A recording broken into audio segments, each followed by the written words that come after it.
write a song about Samoa. With aloha to rhyme it and picture the climate drifting by.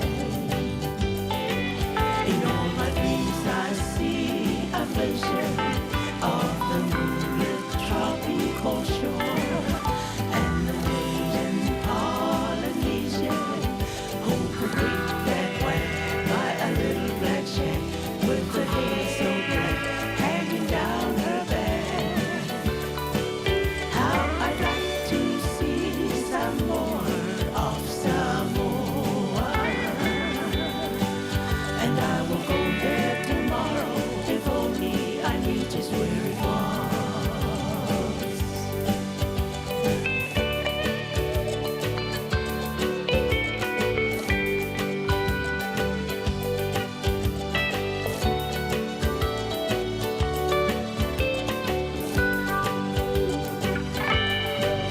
Naomi loa ia umiti fa'alinga I le susungu mai o le masina.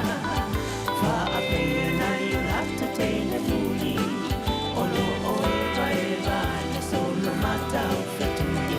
Ma fa'atau tau na you'll have to fonga uli. O te fia ma'ai pea lava ia Samoa. O te fiaru I ai, tai ao pe ana o inoa. And I will go there tomorrow if only I knew just where it was. O te fiaru I ai, tai ao pe ana o inoa.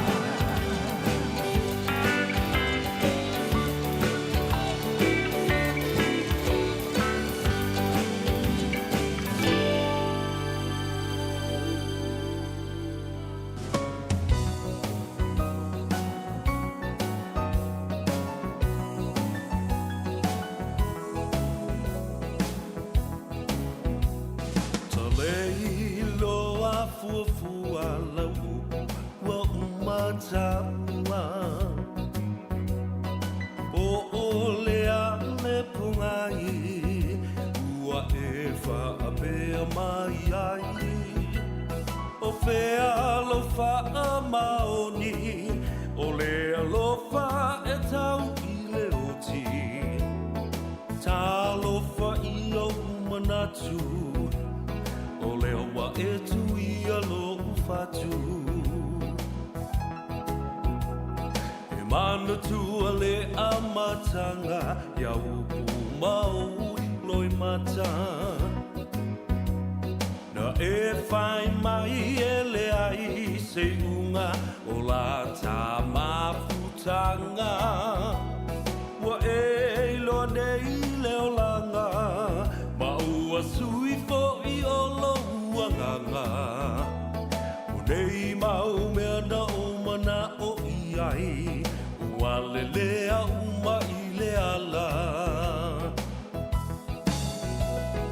Sila sila mai ai ia I nei mea ua o whai. O lalo I foretu unga mau o te tāu atu ua o fo I mai ai.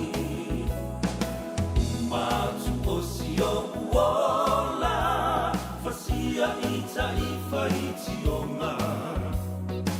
Ae mo oe o te le I whaafiti sa o whai a mea sili sili.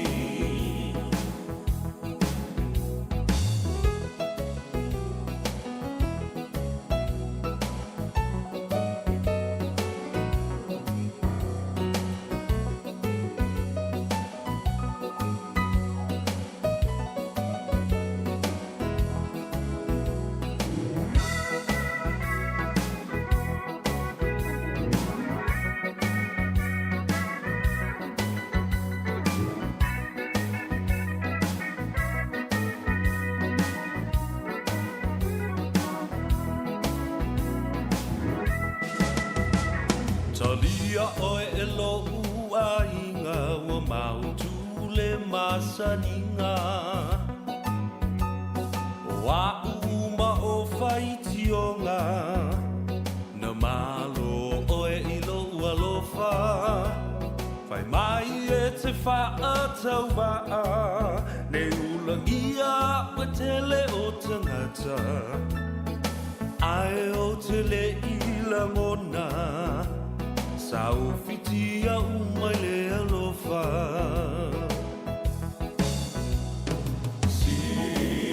Sila maya ia inei mea ua o whai O lalo I foretu unga mau o te taku atu ua o fo I mai ai Umatu o si o uola Fasia ita I whaiti o ngā Ai mo oe o te le I whaafiti Sa o whai a mea sili sili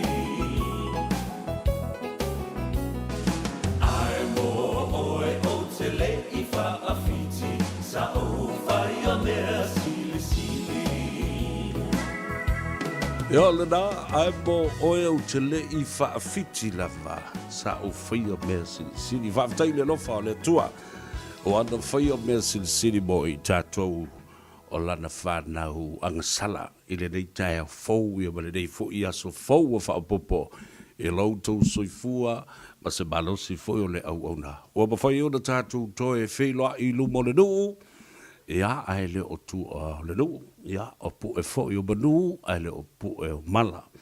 Whaafitai le tapa usili le langi sa ia whaatafa tafa ia au vale vale I lautou soifua ia malo nei fo I ola ua tātou toe wheloa iai I lunga o peau mangalu o le ea e le whaua wina o le tautua ala si ufonga o Samoa le radio Samoa sfulima I vatolu a boi au kilani I le polokalamele nei e tuli tuli au pūpea le tō tele ma le mamalu mawalunga o le atunu ui tāwhai fia le ngata I New Zealand nei ia e whapena fo I le tātou atunu pele I Samoa Australia ia e mwese so se tafo le lanolangi o lo mafuta ba iai ia le ia mawalunga o le tātou atunu.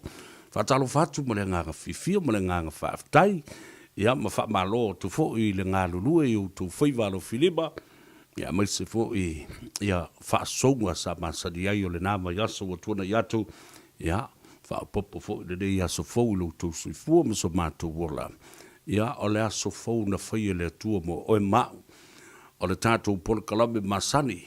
A whio mai o matala mai ao I le polokalame le nei o le Tanoa Ava. Savea mo le Tanoa Ava. E te maua I le sao. Ia, tapa ipu fo I le tai ao. Ava mua le tua. Ia, awa fo I lo nā lofa mo lo nā ngalirei. Mo tātou silafa iai. I le nei tai ao. I lungo pe au mangalu o le ea. Ia, ele ngata I le siu fongo Samoa. Ia, whapena fo I le tātou api o folinga. Facebook page. Ia mo le YouTube channel. Whatalo whatu wai le tātou polokalame ia te oe. Ia nā mai oe malova I aso. Ia whaamue moe sa manuia mea oma.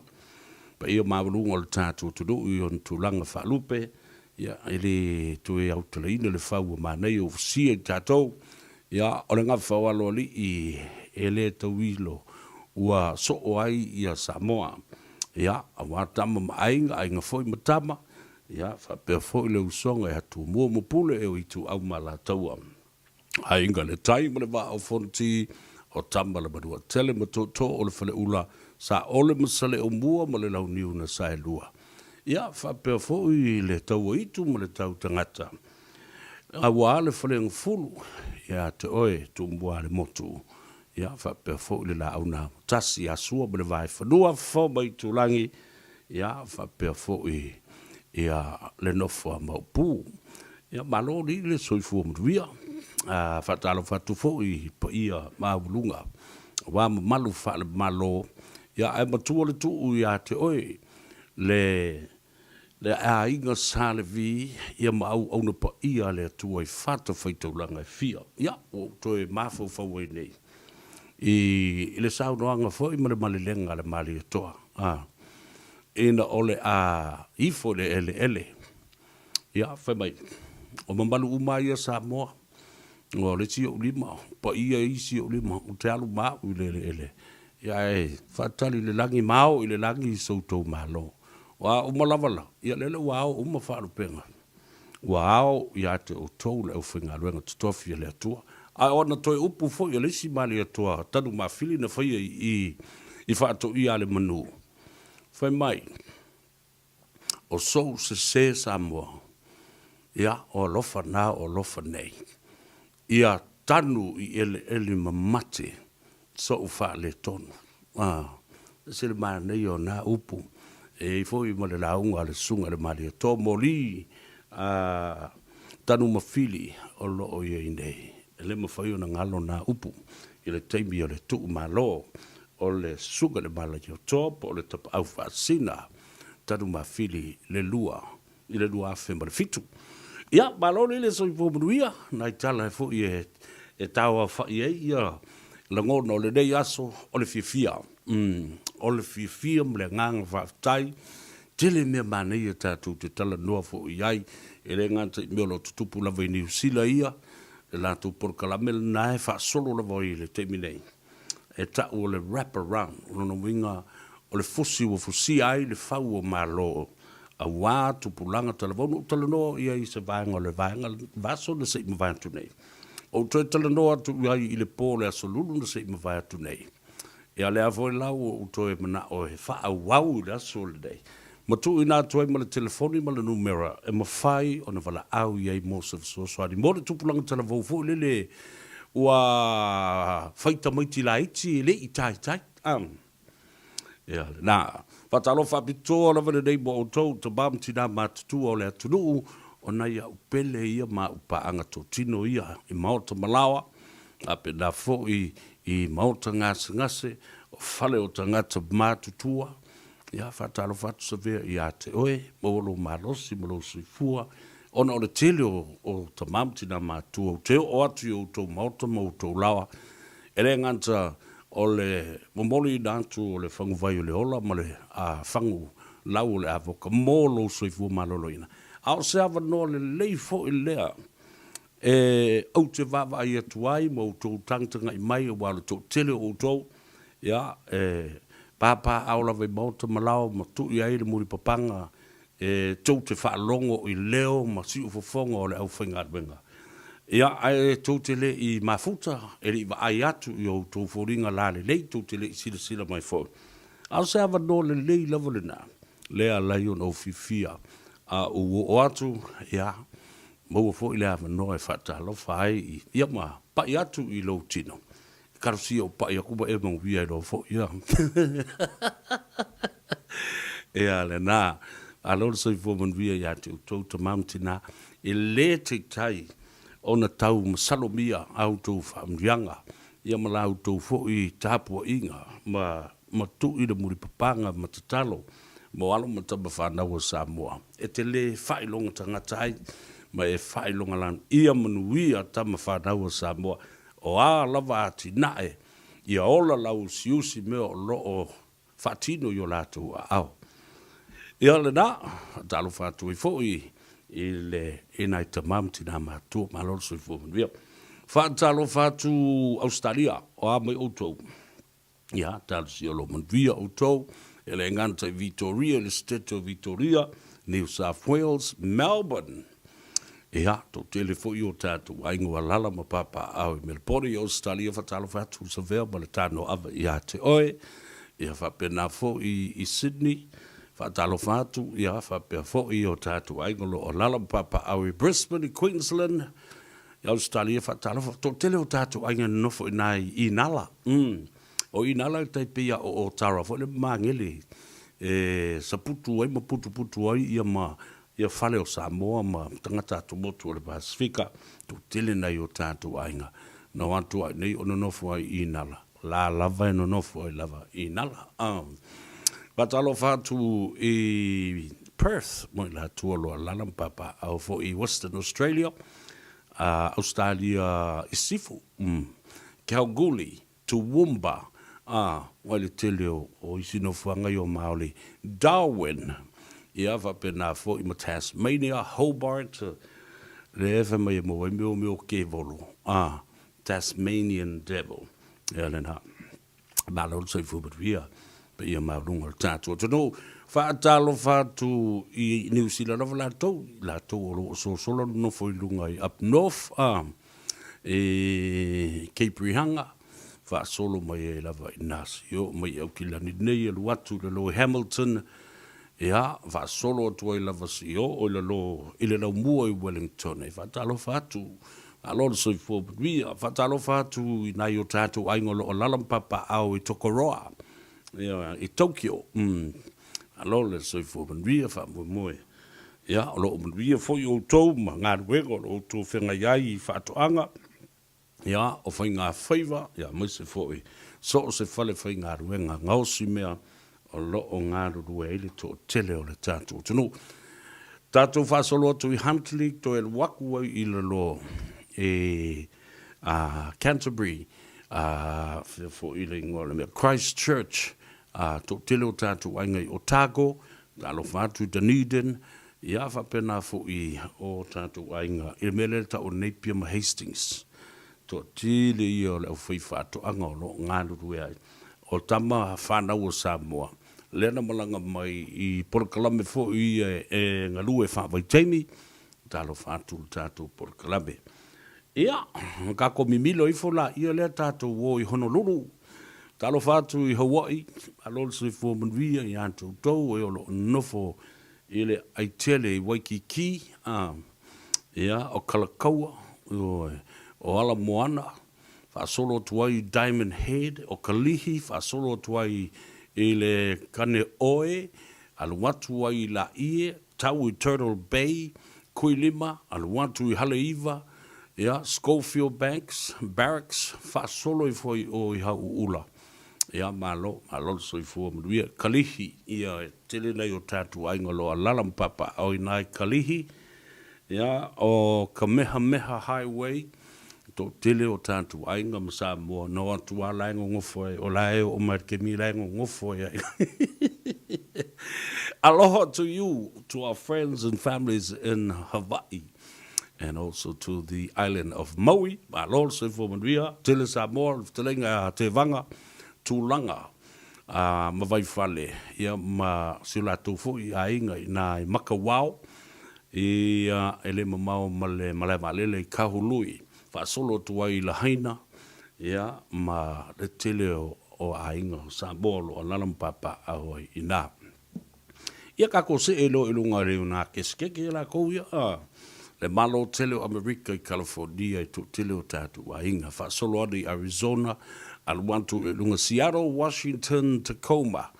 Lo o whaalongolongo mai ei ala uo whaapele le fionga I le whaasina I a leota tavoi, Peter Strickland, whaapeo I le whaletua I a sau I malai, po le fionga I a fua I le langi, ia ma le nofo alo ma le aingari ia mwese fui.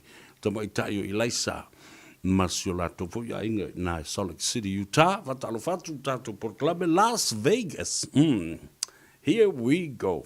Alole soifua ia tu tom so se si tete la voi o le lo ile no fanga le na tua o ye Mexico ia ma United States lo ia ile no fanga ta o chua o chua onisi ole e kale sia ma mona no SMS Salt Lake City ai olo ilalo ina mo no foi na paula io tangata totola ye nei e fatanga no fa a upenga ina e Mexico e tali e tuai I mene ta o drug lords and cartels. Meo ta ngata fo I e la tute whātu pua le vevesi o no le whenga soloa I ma le wheawea ina fo o leo le meo le. Whala au whaasaida ma le pauta whaasaida o ta ua ne tātou o le cocaine po le crack po a uma mea e whai ngoi le nāme. Tangata tutola I nai chūchua. Au whalongo fo I ma tangata Samoa e no fo I nai. Io kakau lava vale la kankai alo se fo manuia le loloa Peletanium Europa ia e o lava inkia ma Afghanistan o le mori mau o le sau I lo whaanga ma wha miango isi fo tangata Peter Stowers malo se fo manuia teine mo oe ia ma le tō tele o le tātu tunuru o mafuta mai lunga ole o penga te whailangi. Keep it coming, ladies and gentlemen, friends and families wa vai. Ua lata nei le fitu vai aso o keke ale ngila o le au mai moa, o le au komeni, ia matangata fo i lea lātou te fia, lātou te omiina le like button. E lata i le ono sfuru valu sfuru se lau afe pe atou whaatasi e tātou platforms na le Facebook page ma le tātou YouTube. Le matua matautia. Malo whaafitai te utolu pa ia maurunga le tātou tunu lo fia. E tufa le tātou proclaim. So do me a favor today, please. Press the like button. Share it with so many of your friends and our families. I've got some great news for you from around the Pacific, from Samoa, from here in Auckland, New Zealand, Australia, and around the world. So share that moment with your friends and close families around the world, all around the country. And then I would love you to leave a comment. I love reading your comments, fun. It's fun. And I love some funny comments, some ridiculous comments. Yeah, but I don't mind at all.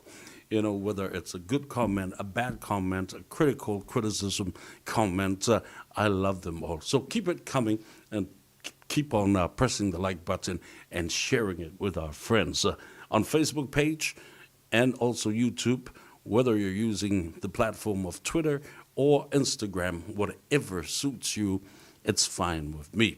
Tātou o tāle pese, mali wale mūs tātou whaatale noanga mole fionga le aloli i angal malmana taingal malmana nei tai au, masalo o pisi le aloli i le tele i la tōlo suru whai atu fo i ai. I le tautua a le G Mana Wholesales. Manatua, o le tali e le G Mana Wholesales mo oe, o le ioe. Pe le angalo suafa, le angalo tongi ai tālafu, e te li wha maoni, o ia, o le a e wha maoni e loa la.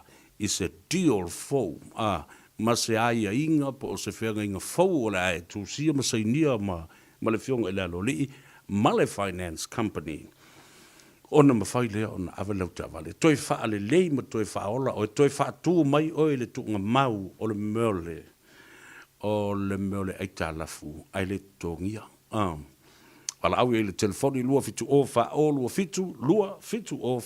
fitu ale o le nā a fea le balai o di niva ma puri ala waa i nā i le luas fuma le wanu Atkinson Avenue i le pitonuu o Tahohu.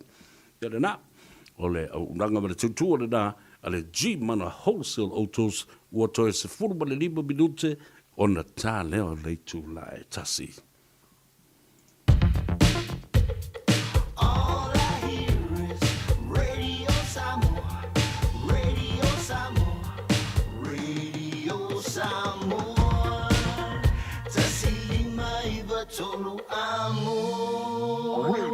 Samoa.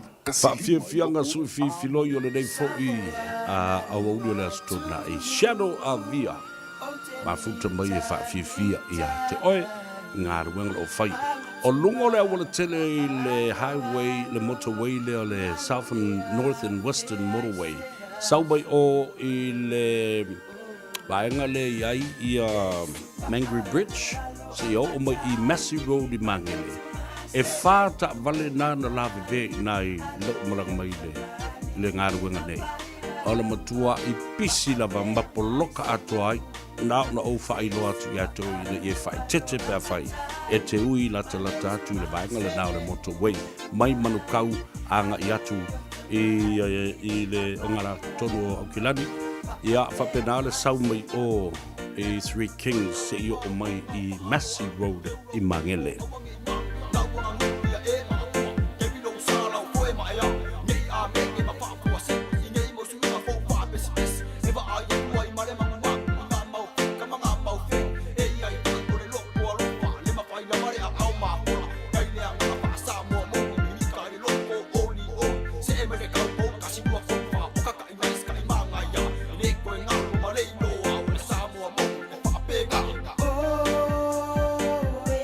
Hola.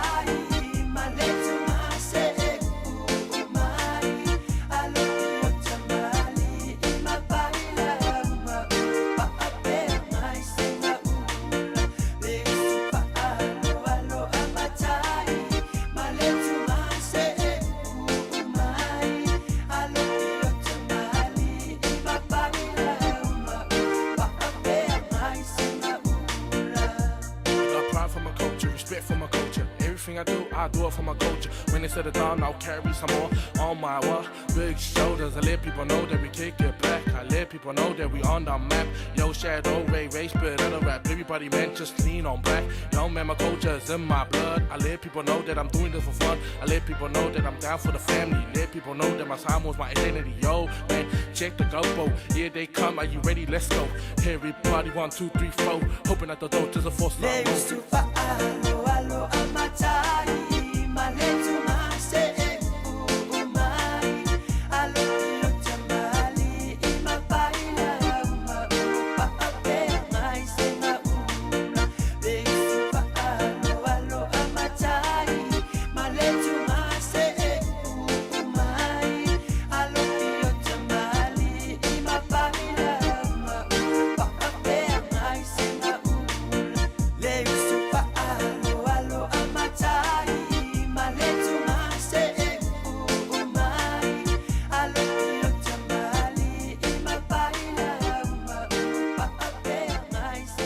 The Art Deco Festival in Hawke's Bay takes place in February every year. We invite people from all across New Zealand and the world to join us and celebrate Hawke's Bay's Art Deco heritage. It's the biggest festival of its kind and it has an economic impact of millions for the local economy.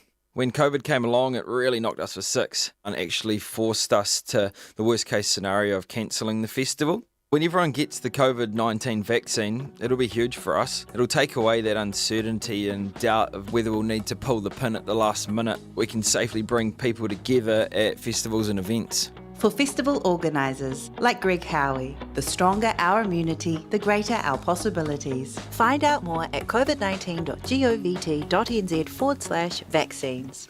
Le tautua mo oe le siu fogo sa mo le radio sa mo su lima i vatolu a boe o kilani ma Savea pestai le dei fo i a stona i le tātou porkalambo le Tanoa Ava te mo wai le sao. E le tūlanga pangati o lo tūla i mai toro fiti ma ua vea fo i o se si tete fo i lea o lo i lalo o le whaamalu o tūlanga matautia o le whaamai o le koviti.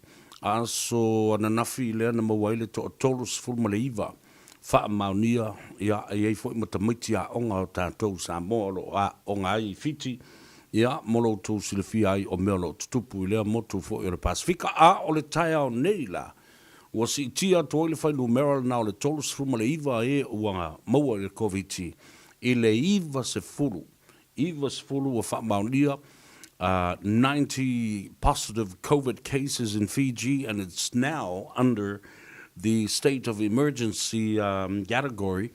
It's because of the COVID outbreak in Fiji. Now, for your information, Fiji is just a door, and it's just a doorstep away from us. Ele mamau, e kasi ala ula e olo I Samoa. Ia, o le wha le tūlangala le nā e popolo I tātou, I na ne I a fia I tātou le siama. Lewa whaisi umi o whio lolo le puipuinga I tātou mo tātou tua oi. Ia le tūlangala nā olo I fiti tō tele ia tātou tangata o lalam papa o fiti a o onga manonofo ai, ia ma whape nā fo I o ngā lulu ai. Ia pe o le ele tātou am pasa fōlu nai le li o a inga, a wheturi e li sawa a whanto a se e nei le tofi I nei masina wa tuana I atu.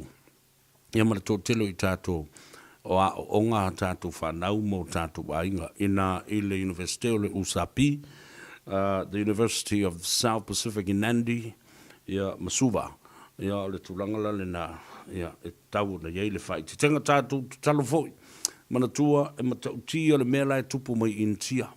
O le lantou vai fo le tau o le vaitafe paia, the holy river of the Ganges River.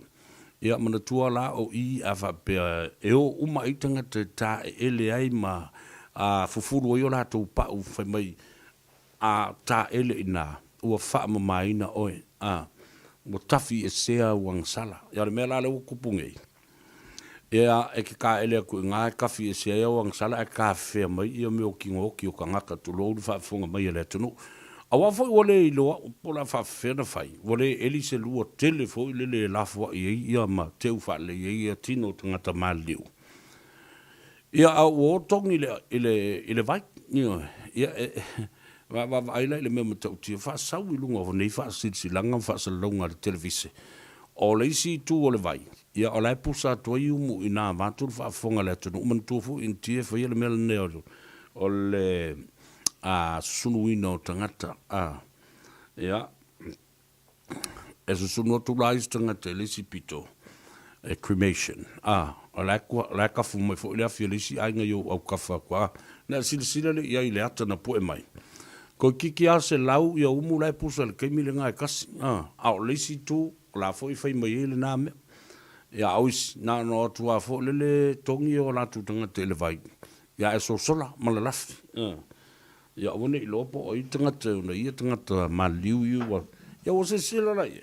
Ia fau la I fa pene ia tino o maliu o tanga ta. O le lopo la me la fai ia. Ia. Lua se lau fitus furu afe na mali liu le lava yasu atu.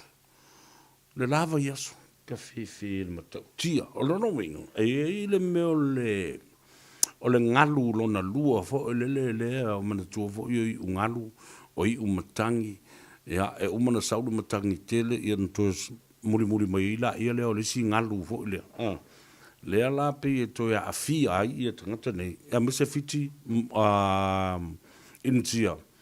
Ma Amerika, ia, nalo tu lai mai. Nai talanda o le Pasifika mo lo tau sile fia. Ia, ma eno frufa pe sole fa ko fai ka kala le di ile ma mo fo mai me mai. Se mo fo ko sa ko la wok nisi kala o me mo ia me na o lo o lipotia. Ia, ma o sile ia. Na ia mana I fo I lau fa longo.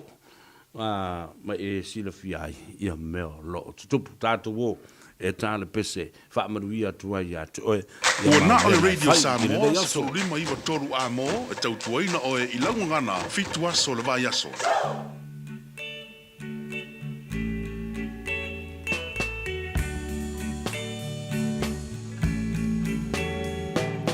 Tele manu o le vai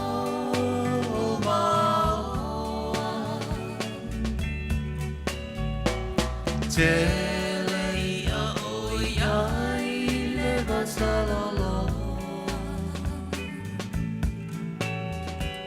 Tele te de matama Samoa A ole anganu o tamo atu le vaololo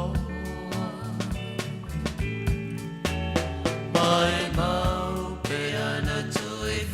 Tua o le lalo lagi Toi te patasi Samoa I lana masagi Aloha falentasi I le tasi fela lalo mai A ole I alava ma le faali fusia na tau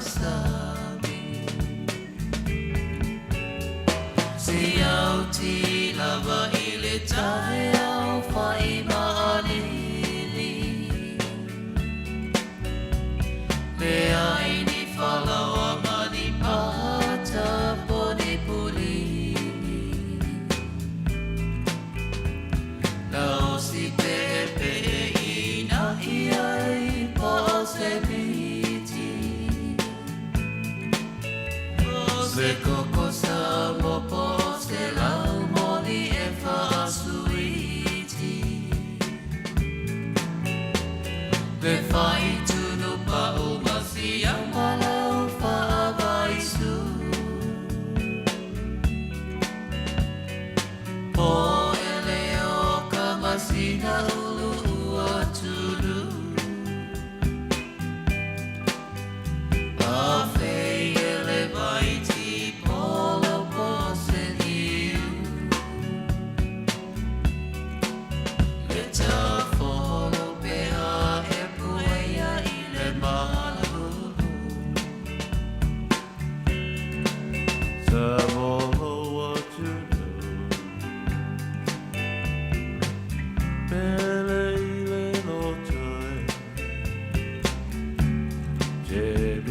Te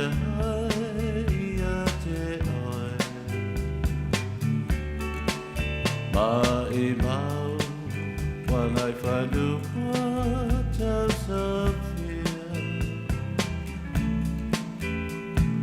Tau mo watu ole ane to e vaya. Tele manu ole mau mau. Tele ia o ia I le vasalolo. Tele te ni matama Samoa. Aole aga nua tau mo atu I le maolalo. Mai mau pe ana tui fo I tua o le lalolangi. Tui te patasi Samoa I lana masani. Aloha whare tasi I le tasi whelano lango mai. Aole I alama ma le whaalifu si ana tausani. E ole na toi wha manantu I a te oe tau mawha mamatai ai le atunu ui le te lo tau sanga o mawai a o tātou nunofo ma utou soe fua e ma tātou whiola I Samoa. Ole I masinga karo fo I lava ma le miki mafu. Ya o tātou o mai le nei atunu ya o tele na wā o tau mawha tu aisa o le povi mo le ano le manufasi o me ai tu apa o le longa se mea ua te wailunga o le lau ai ia ona I lorea. Ua tātou le whaia I le tulanga fo I le tatau. Eating in moderation, drinking in moderation. O le no winga o le nā upu tau mawha ma le fuafua tatau. Inu ma le fuafua tatau. O le mele I kako o le ingu pā. Ai pā, uma vlole fe mai loia mai, ua pā lea. Ia whaere kara fe mai le pikopo. Feo I ele wha kemo kalasi. Tule epa o feo I ele wha kemo kalasi. Lele ua pā lea. Ia wha umai whaere ngā mea. Ai, ole wingo la ufam talanga. The whole moral of the story is eating in moderation and drinking in moderation. Everything has to be done in moderation. Ole no wingo, ole common sense. O le fuafua te tau ma le mafau fau le leina o mai tātou te fuafua ai mea ia ma whaatino mea ia. A mafau fau I le pese lena taina nei. Ele ai ani mana o ngā telo I tātou. Ale umafo inga ainge I Samoa. Le pese le perina o le tia whang. Ale umafo inga ainge I wa koe kau fo le kaunga. Uma koe wha mafau whanga kaya. Wale inka kopusa isa mangi furisa. Koe ai fo le kaya o mukaraku kaya ho. Mong karaku. Ale umo fa mai lo. Yo mai fa mai ko mai ya foi. E fifi le mele. Foi se lau fa ile mai ya fifi le le. Ia po se lau ulu po le akula I se mai lo. Ai mo mori nga kai silo makua le nga kai. Ale o li maso kau mo fa ma fanga ilo. Kau le kaunga. Ma fa ma fanga la va yesu. Mai o e mo mori. Ale upo e fa ile mele. O le sau moria o le oso. Na mai ngau tai si to ina le ngau tan. Ua li maso wha kau le kau. A mai e whi se mea ai le sko inga mre silo makua le. Ea le nā whatalo whatu le sunga ia Pastor Sofeni. Ma le whaletua. Ia pa le mamalu fo le kalesia. O le ulua I pou o malo. The New Assembly of God in nai le pitanu o tahuhu. Ta pena fo I vi ingo le tua malatu. Wha moi le nei aso. Ia. Maruia lo to fa moe o musika ma pesenga ma vi inga le tua o la ia le tatu matai sili le langi o le pese foi ale amio tono o le te talo la valea o no winga e la lo tatu matai sili I mea nei o vi inga ma pesenga ma musika ya ta ina fa pitoa la le pese le nei mo moli to lo fa anga ma fa mianga foi ia maua le leo le lei ele kalesia lo wai pau o ba lo Assembly of God, the new Assembly of God. Sunga le whawhenga pastor so wheni ma le whaltua ma le malo le kalesia ma la whai pese. Ia wa se e ma ia I. Ia le aonga sa le whakasai le matunu I sa lua whata. Whamai ole amatanga fau.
Si whonga mātungo whiola o ngā sāle kālesia e whakasai sālua whata. Whaafiwhia ma whaamaruia atua I fōi leo whai pese le kālesia. Mare nā tō ngā pese o leo whai leo so. Leo luai pou o malo, the new Assembly of God, nā ele pitanu o tāhohu. Sunga le whaawhengai ngai a pastor so wheni ma le whaltua ma le malo le kālesia. Manu iau tō whai wā ele reila māso. O leo ua toe 5 minu ule ai, o 5 minuti o te ele tū lai tasi wha malulu atu, o lo tau sa ili se awanoa, ia mwhai fo iuna tātou mafutatu ile a fionga ia mulianga tele shusing, o le li pule le nao le tātou, whale ta bale le Henderson Cars, I nai le pitanu o Manarawa. Whatalo whatu I lunga le api o fōlinga, ia whapea fo ia leu so ia Tom Wiki, Siana Cruz, Crusade, ia whapea fo ia Vaa Joe Mika, alole soi fōmuria, le fo I vaenga le tautua, ale si fongo Samoa, mai o tātou pese nei, fo I mai, ia, ona tātou talanole, le fionga muri anga tele, shooting mai le Henderson Cars.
Whawhiawhianga mai leo so ia Sila the man o le asau kala lo whai kakala.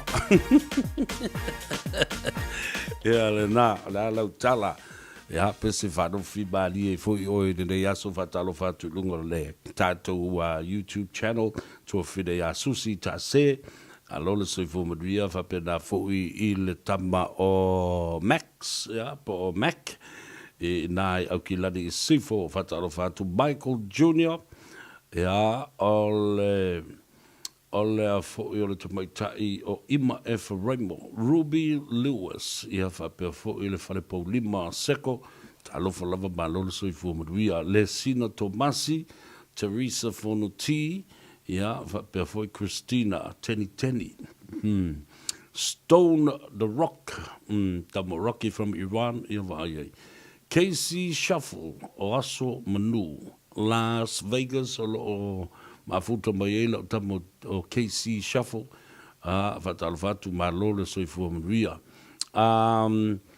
o susi ta se mai o lai fara ngolongo mai le Tanoa Ava inai au kilani masiana tama ya Maki si TV vai fatalfatu so mai Australia o Cornelio no malo ala tanu siaki ya o maftanga la kisa Rocky fale ali alol soifua maria faaftaile mafuta mai fo de dei asto na I tantu Tanoa ia ma fasoa ia ma tafu le pese e mo wailo to fi male loko ke kele ko ngaruenga ngai fai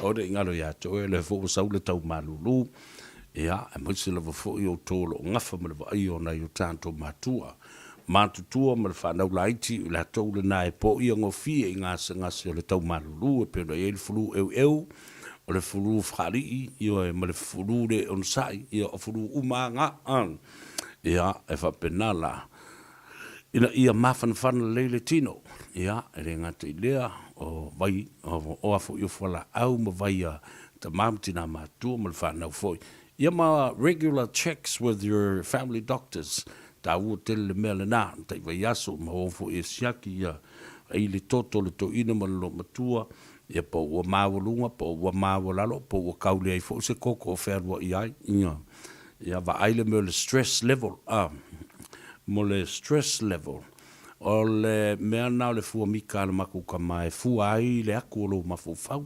o whakpapa se mea lau fuanga se lau fua mika nga se fua ai po le ale mea le o vai le aku lo mafufau mea nei mea o whaala ve lavea so le o le mea ke o foi ngiri o upsa sa o amina fa so le ka I lima I o ki le vai aso le almaku ingo papa mama o le ale mea o tupu le ale mea leo ngā le whaama wheo koe ko fia ka ngaka I ko koe o le kaku pese mala e le mea le I ale ai o tangata fo I whaisi ma mau fo le leo so tanga ma le waha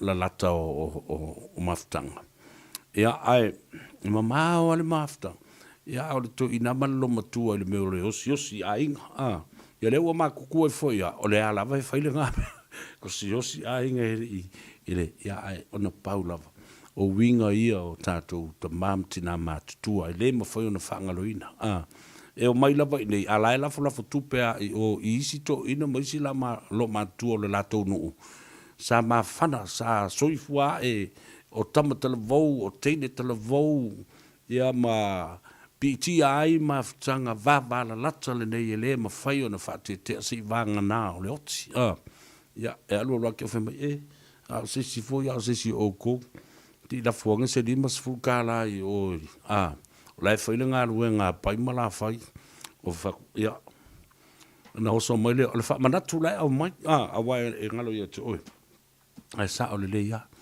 o le fa manatu lai au mai ina ia mo le lo fo le me o mo o le me le na e la fo ile si fu tangata lai fa tali mai ia pe si lo fa ia le na tu mo o se fongo sa mono radio sa mos limbe vitolu a mo yo kilani mai al tanto pesele tala no la ile a fionga ya muri angtele shooting o le pule o le tanto fale ta vale le Henderson Cars Malo soifua o le siafufonga Samoa, Radio Samoa, tasilima iwa tolu a mo. Se kia Radio Samoa.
Le siufoga batako fio le li pese la wiloa taulanga tangaloa mai la fio anga o manase masa fotu i le botu tele i sa la fai fa fia ma fa no fo fi mali ai o e tute ba fai valo fili mo le dei aso ina ua luas fu minuto o le ua te eneli tu lai tasi Na mawole maftanga ia ma le sota inga fo ma le fionga le pula o le tātou whale ta vale le Henderson Cars le fionga muli anga tele sing le uli dei. Mai sauno mai ai i le tulanga matango fie sa fie nai se tasio ainga. Na malanga atu masa ili se ta vale whapitoa ua whaingoina o le High Ace Van. Tama fo i e msalope fitu le balunu foa e tā ua tele malelei mo ainga to tele. Le la ua mafuta mai le uso ia tautala misi o se tasi o lea ainga. Ma masalo e ole ta mafo i leo le ainga. Na whai o le whai unga. O le mana onga ina ia whaatau le ta vale foule na le High Ace Van i le tau. Nei, whatalo whatu tautala. Ma lor soi fo manuia whaafatai fo i le avano mwhai ona on mafuta mai ai. Talo whalaf.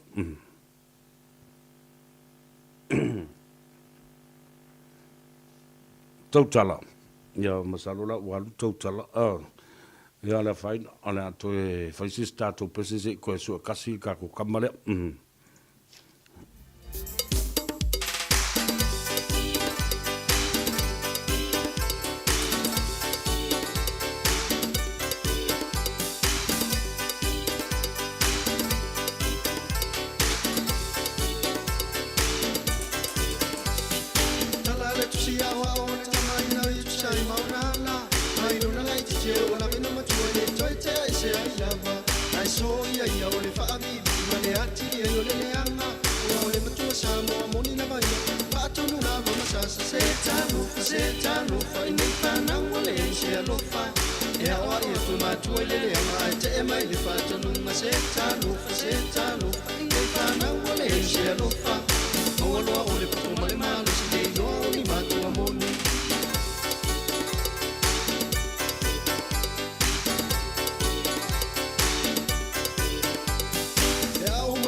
Ia lele malo whaaftai tama ole tanifa mana nātou pese le nā ia tātou o kau ke Eva mama mama fuka i whea kua pe i loko whanga e po ole whanga leo mafuta mai leo so ia tau tala misi ia pe ona au tōlau lau tu fo ili mana ongo le ainga i le sailingo se lātou tāwala le High Ace Van le tau nei mai i le fionga le pula o le tātou whalta wale le Henderson Cars muli anga tele sing whatalo whatu tau tala malon se fua manuia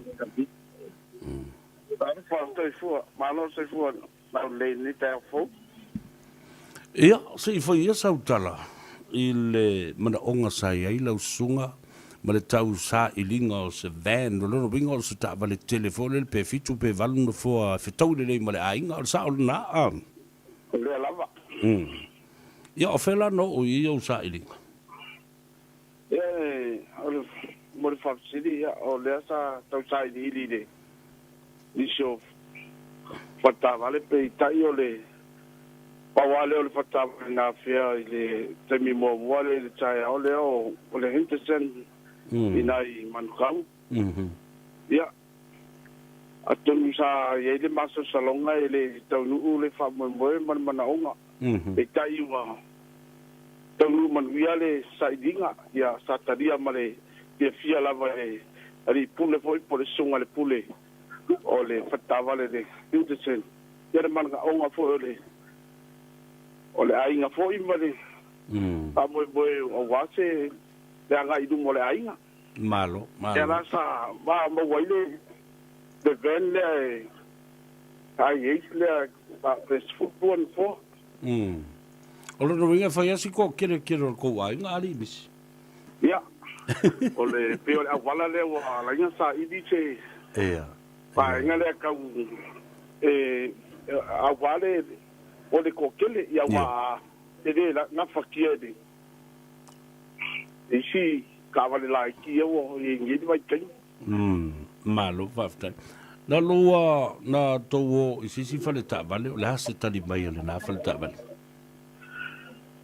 sa ili anga ile enterprise male le prison brothers ye ele fa maria ina le ka tar sanga fo ya pitai wa o ia ila vale la ngona o le a to fo wiele ile fale balolo ia ma ko ma fa fa watili e tainga pa wa wala le tam fainga i pe ona pam nei nei nei le fatta vale le ale etisen ia malo o le a la sau sila ma sau fa longo e le fionga le pule muri anga tele shusing sa fa fingo fie ono lua feutangai sa iai se pa u fa pito mo oe ma le tau ma le mole ainga o le tavale lea astai ia o le nganga ia ma walunga le nganga faftai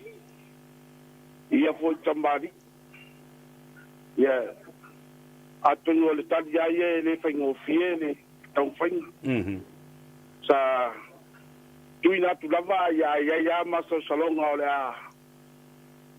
a tonu ai tadi le ya pe ole a le tadi le foi tai o iwa ile upu wo tasi le ia ma le ngele o le mana o ga foi ma fa mo ia o tonu e mo modi ile nga fa fita tele lava ia tamari ile lorato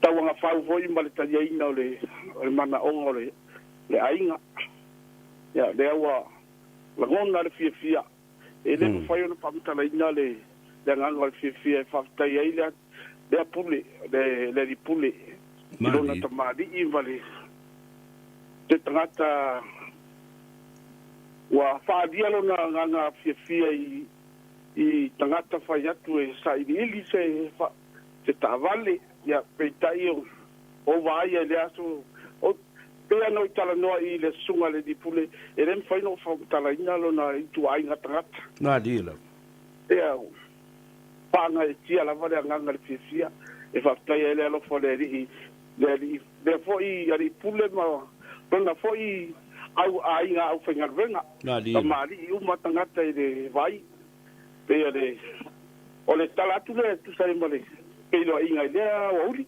malo fa tai o le nala o ave tu ta vale ma o family na fo ia la sunga ma le faltua ma le ainga o sa o le ia o le lai wa sa ni e piki nei le o uri ta vale o le o umana patu ina malava ia fuanga ma pai ngole sa fu ina le ta vale ia o ye la to ngalvenga o lo patu ina vole faiol tavale ia ona atu roe piti mai malo fa tai o le ala lau fautuanga ile atunu o lo fa fonga mai ile tautua le fionga ia muli anga tele shusing mana na to au fingal venga ele fa pertani it's recommending po ete fia e fa ai lo atu le au ranga mele tautua ina imfauna fa nga ele tatu tu ia tai mo le fafsil ia ole le nganga le be ona vatu pea na o se langona e o finangalo o le mbalo le atu i Samoa e uso ma to fa fine foi po tama matina e o to fai sa ili i sa wale la tele e to tele le ainga ia ai si foi vai no tau tavale lai o te langona le nganga o te tau tino moni atu o le lava le fata vale tau ono to wafea a tu sa mo to fingalo o le pule o se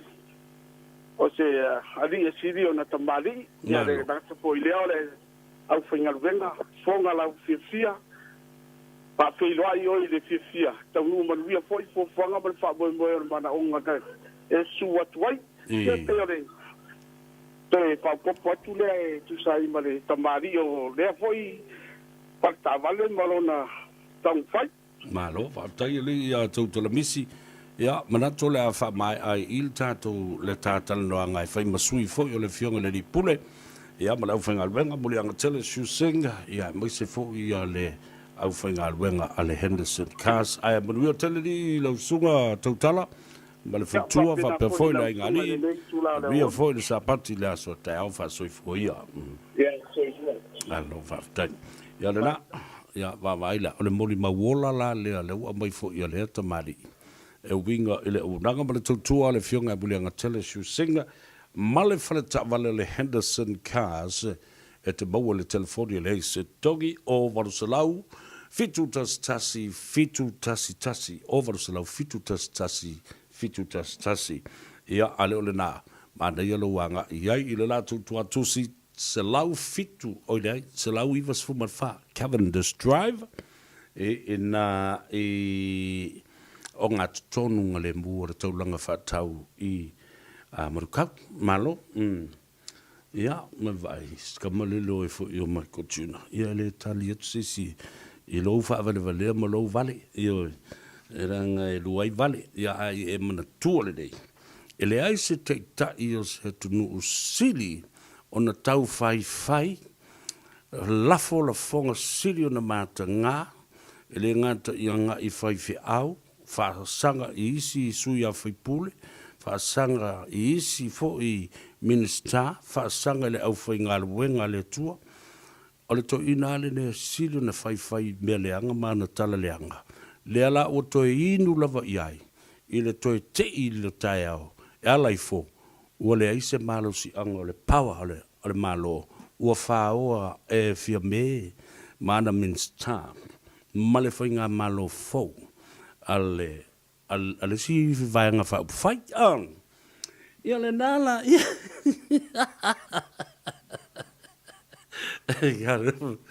ia tatu o tale pese mana tu ai foi ia le to telo i tatu o nai vaenga ia vala au mai il fare mai o nurses o le auto si mai pasi o la to ngasa seina tau mafa mai ia male au so ai male au ai o me ai o mai ia ale fa mai la uso le kale pu mai o kai ia fa pena fo le tina ia sifo ma to telo la tolo nga lului ta tu te leva ai atu tangata nei a o tangata nei o la tu fa tinu i fo i le telo nga ruenga le i to tonu mauta ngase ese ia male au kule mai ia e fo male au kule yoki ia tele yo o ngā ruenga. Ai tutongi, o ngā ruenga le lei, o ngā ruenga ua tua iai le atunu ia le nā ua tua iai a hinga.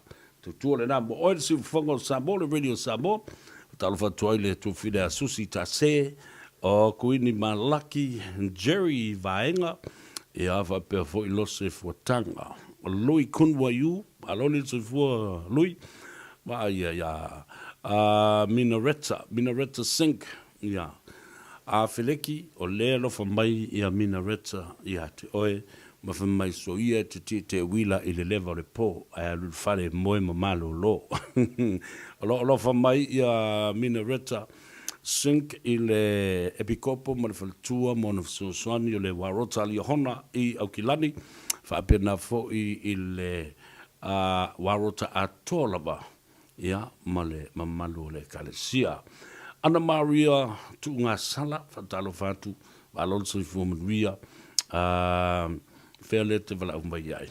Ia, alo. O tua Photo Shepherd, walon sa i fuamanuia, Nari Tapuina, mai, I look forward every Saturday to watch and listen to you, what you have in store, something new, something funny, and something unexpected. Io, Lena. I tala mai i le Pasifika, o makauki o kala i kupu mai i le Pasifika, o mātu le tūlanga o fiti, ma le whamai, ma le to iwa sfuru i la tō o maua le, le ua whamaunia o maua le COVID sfuru ma le iwa. Ai, o le aso na nafi, le whai unga le vaso le dei, na tuli ai fafo e le whainga maloa Vanuatu, na tula i le fionga i le fonga fitalai, ma tuli i fafo i le palemia, ma minsta, ma whaipule sfuru ma le ono, o le pale mene o Vanuatu. Mana tua foi, o le na whaatau nei e saina i a Vanuatu. Mea le tātou te le mana o iai, e whaatau e saina Samoa. Mea tōn wala lea, o le pale mia la leo Vanuatu, na whaatau ina i a Vanuatu anga i a saina. Lea la ua vevesi e nei ma Vanuatu la tau, mana tua o mana whaatau kiripati e saina. Whaatau Vanuatu. o tō whaafonga ma iei leo amata na whaatau ia atu motu nei o le Pasifika. Ta kere pas a Vanuatu, Solomona, ele mea la le na tūlai e lo waitu tele ma le whonga whatalai. Tuli I whafo ma le parami o Vanuatu. Tuli e toi ma minsta ma whaipule tō sifuru ma le ono. Ia, o wā leo sila nei la tangata nei. Ile mea le na whai nei le parami le le whaatawina atu o Vanuatu ia saina.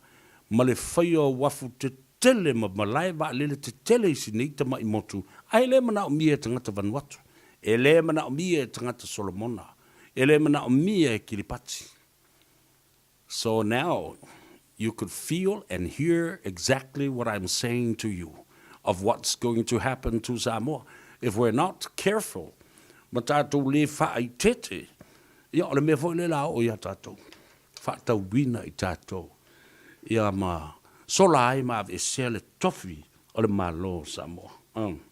Ia le mea lana tu lai mena, ia la fo lau ave vesi nei Vanuatu, talu mai ia le vaenga le na. There is a widespread of corruption in the Pacific Islands. O le talana mai tonga, o na nafi na loka I nai fo ilesi minsta o le kapeneta, malona whaletua. Ma ua mo lia, ma wha maunia, ia via lato morianga. O le mere ai kupe, ioi, wha au ngā se ma ngā oi tupe ale malo, mail matanga wenga ole ai, matanga wenga wa onga. Ioi, e tusa male 4 miliona, lona winga le lua se lau 5 miliona. Lua se lau 5 tala. Ia mawhai e au, lako wivi. Tala na mai tonga mawhiti tala o whai. Se ka whi pe anga le wawe maua ngei, me ia fo I lea fufuanga waru ma mao le nga whai ngei. I le lisi ina o le tātu o tunu o Samoa. Le ua mao alu mai I le tui ina, o tui. Ai maua tei tei alo. Maua tei tei alo. Se lau onus fulu tau sanga. Se lau fast fulu miliona le tātu o I talafu. Automatua I o wafo. Ale ofo ai se o se pili se mo o ele ofo ele nga mea. Ya le nga ka ko we kare pesi fa buia kwa ya ki oi. Ya mo fi mo ata. Ata ai te mana ele mele. Ya wa seki ya okay fine na tatu. Ta uale na. Tu mo on se fongo Samoa. Radio Samoa mo se ve style dei fo ya su tona ele por kalame le Tanoa Ava. E te mawai le sao, reiba sa mea pio, e te mawai.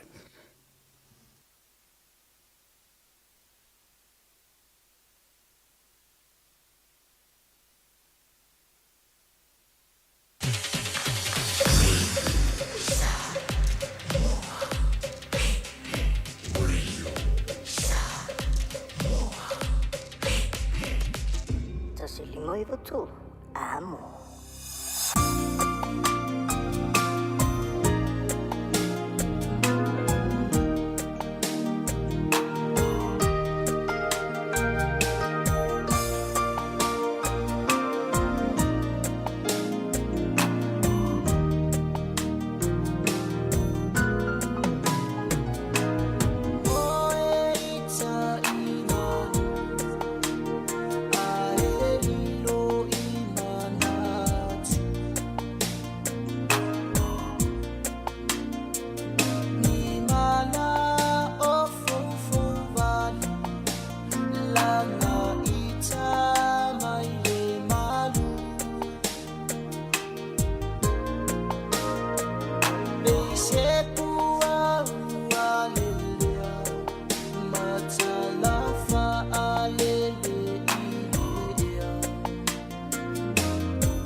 so it was full minuto na talo le tulai. Lua malia mai ni I paunga tai lua pule. Ono le ua whātu a mawala ava noa tā ua le ni talo noa tuai. Le sunga le ni pula le tātou whanata mane. Le card for you, le sunga ya money.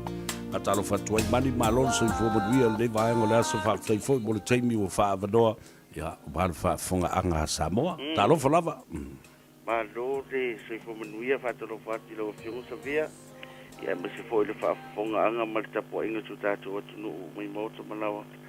Ia au na tofi foi ele tu so whāti whai taulanga. Ia malo ngā lue malo foi le whainga malo longo ni esto na isa vieira u fionga.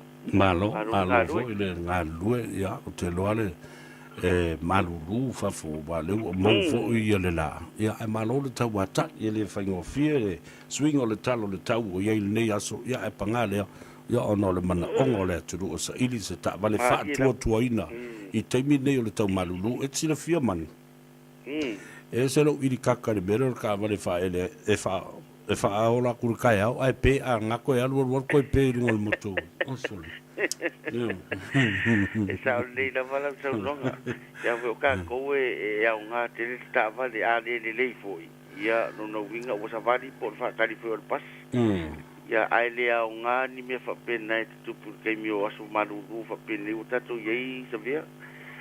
No winga a whapea o whale tonu whapena lo le ta'avale. Ia sa ili mai lo inei whale ta'avale ar ka for you wai maua o mai lava to inga ta'avale o lo tau sa ili tatou atanu. No winga o inei le tonu se lau Great South Road I Manrewa. Ia pe te wala au mai fo ili over se lau lua lua fitu 5 on valu. Ia pe te a ngai for the Facebook page ar ka for you. Ia maua sa ili sau ta vale fai ngo fie ia na apalai nei maua nei lava tali lau tatusanga telefoni so le tatu atu no o leu famni tatusanga nei aso ia la fo o mata vale fo ia o tele o tatu ta vale fo nei tausanga se ma tele o tausanga o lo maua o tono tatu o toa tala tatu au nanga mele so pu e tau resto nai ia mai le iwa di tai au se pa ia le tu lai ono le fiafi ia tala fo tatu au nanga tai au tala le tu lai se fulu ia o tapuni po le tu lai fai le fiafi ia au lo tau mau pe au nanga ka ia atatu fata vali fa foto au kilani ia approve la ta vali po la ta sanga ia tongi le ka fu yulu pase se le valele po le pasi po le lava le tu inga ta vali te malanga mai ia fa pena la vauna tongi le tatu fata vali ia pe to fa fo I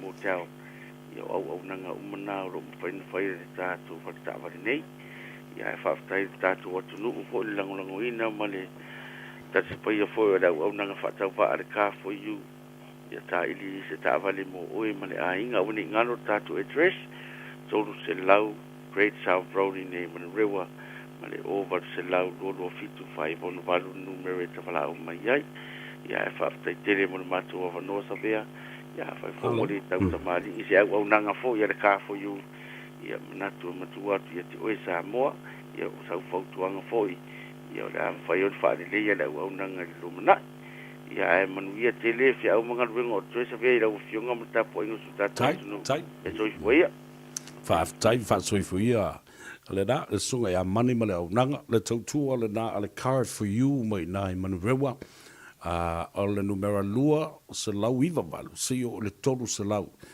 Great South Road in Manrewa wamana tua lua lo toa te tele ai o tu fata spefa no fai atu ale e sau ta vale te fia lo sunga sta vale o ya mani male card for you na lo vili la vale o valu se lau lua fitu fa iwa ono valu tuli mai sta vale vatua o se o vava ai pe ise ta vale tala fea ngai moa o mole ai nga lua si ai singa o mea aimsa o KFC i le ko KFC mar ko barbecue nai fai i onga koe momoli mai leo ana i ele o nanga mele tautua le na ale car for you o varusalau luro fitu fa iwa ono vana tātou o tala ia tātou whasalauga whapisnisi nei manisi o tātou musika whanofi mari ei oe la tolo ilunga o le tātou api o fōringa ia whapea fo i le tātou YouTube channel a lo whaptai lautou tapo inga fo i le rei aso i o whana e sau e ale mixa o me le rei a tō ma mea wha ale le rei a tangata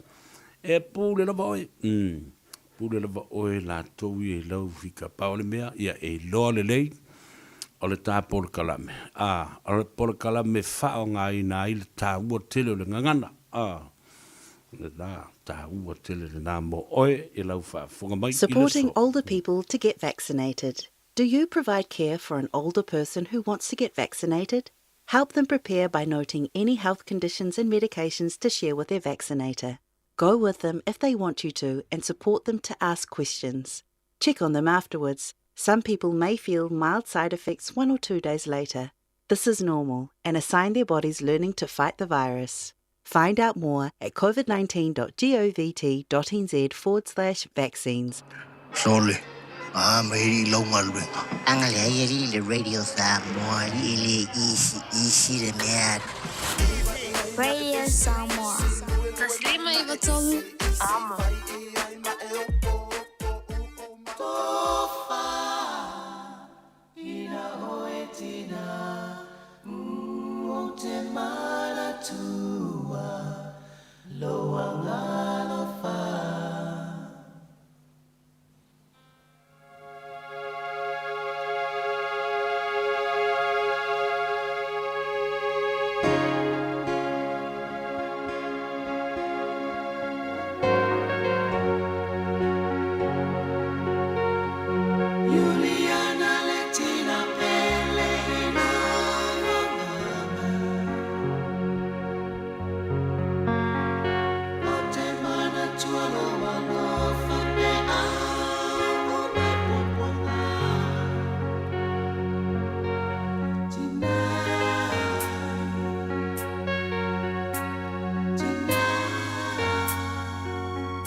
ana ia tuale lai tau ane so sei e te tiwa i te pau ane maia e feliuliwa i le solo a te maitai Savali vali ane i le langa tasi ta sala le manoni o la tau ula langa ali manai ale penga solo ai la foia la tau ata i le sami o mai a tatou mua i a ole na.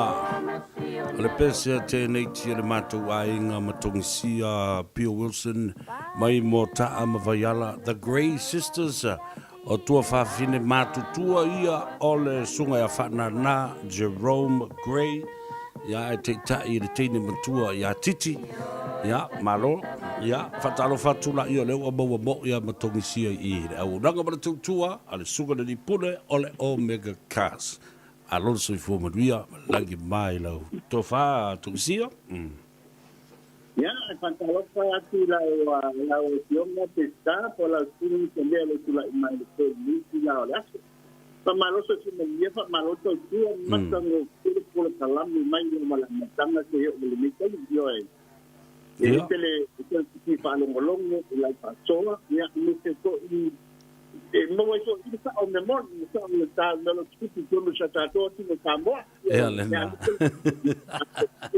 ele apa se me pio en wakwai ela fa watali ele atu do fa fonga mai ole tatu ia pesele Yando Sisters o ela vo ele ale Grey Sisters wa vo ele tatu pito no ele fale vai monga oka le tele me o tangata tale dia le musika amata mai lauli i le Lion Band ya saule liona sau tau mai i le tongo maua le faula o mai i vailele o tu le tama o le puni alava sau i lalo i fangali o tu le matulua yo sila sau i mota o foi la foi pese mota la tu la tu kalesia o tu le tamo ele tise sul vale male ya wa ai alu watu ina iluma mota yaile Yando Sisters nai antis foi o tamo Hillary ma musto ino Tom yan ya wasi sila lai alu watu ngai vaiala oka la foi pese la vaiala la tu o teino le ulale ya o tatu fo le tongo asa o teino le ula lei fa solo nei ia pia maua fo mo au fai pese a pia la to ya ele uma ya talo me ne yo musika mo au fa fi ma uta alo o le va en ol fa va manga ma tamol town area ali tongsi ta o le ta na ta be the morning la ko fa ko ma mana ni ta o le la ta ko e mata mo fi me tale lia o tanga te mai to yo mama mai ata longa la papi ole tetu pola la ni te tono le mano ya ma ba e mo se tanga le nei tanga ta pale de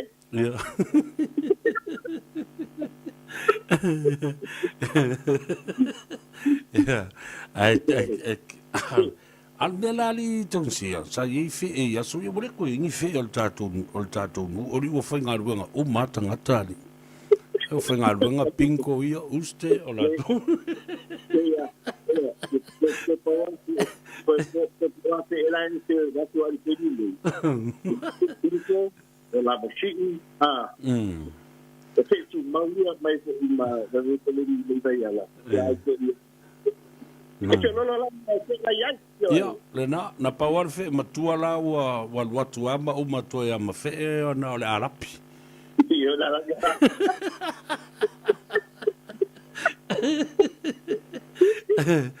au kere ropo ola pere si fere ngalo i kuila palu de eso me molera a Savea la eso es un palu ya malo fa tai o tala mali fo e toe fa mana tuai malalanga le toe te pai tuai te mi o tatu tupulanga televo i te tono le tatu no umare tu malo ile mali fo yo wingo ngat ai o ata mai ia to fa ono toko i le ta programa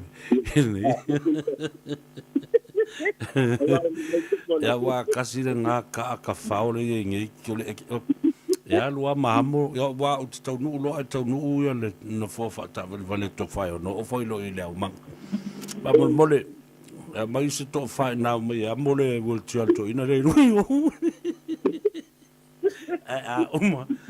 uma na inu o nano foi no fa finge foi Sau se tolu au tau e o mai e amo i ole to whai ono le loa wha mo mole amo le mio tele i ole me ala nai whai i ole e sa le la reka mama Savea na to sa mana me i me na me ta va di ma me na to bai mo yo ya le pa tai mo na toa yo ma Savea ya ma to me mai ole tali poti le yasu Matongo pia pun sampai ya tu pola kini tu betul mal tu dia tu nak Malaysia tu nak kita tu di show asal banyak tu yang mula lama yang nama sai au fa toma na vida mula tu nangal pasal la votación Savea mula tu salam be matongo tu ya pasi sila ma to bendo fa au le ni la leste ya na papeles Samoa ya wa kita ni mo solo ya wa mai con patulima patelo ila tiene Savea e mo Samoa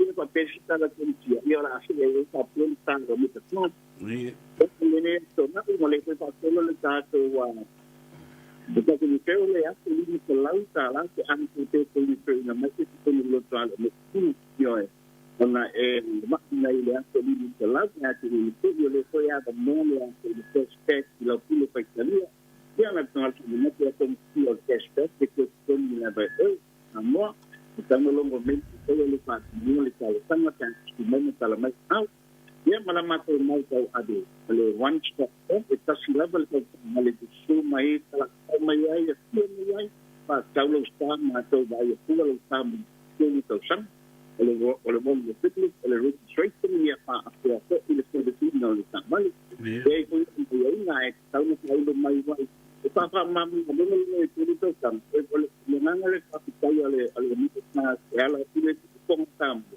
ko ngai no le hace ni mai betul amo yo paso lo mo tiki o la bala ko me le hace na fa pe wa ko sai ele que mami na la ainda porque no pole ka tu tu vale su mai me sala mai no mo ma de ia tantia pa pelo no ta ati nani ko e ma fai o que con a mai na le tau ban yo ya que na le ya pai con su somi con si posto que banga pa maram lam le sainen ai le ati mo le tal san ni e mai no ai le a pai le tal san mo lo ma nam o le su somi de con si ai bala o mo que le ta male yo le mo ni la ko se la mo e to le pa mo san I tried to ask my court in the Russell Academy for the United States Royal Rangers that to Mississippi Triton that to Toyota Hela au tutono le kwa yai ta bali ekiti tutono ta la ya instrumento que mai au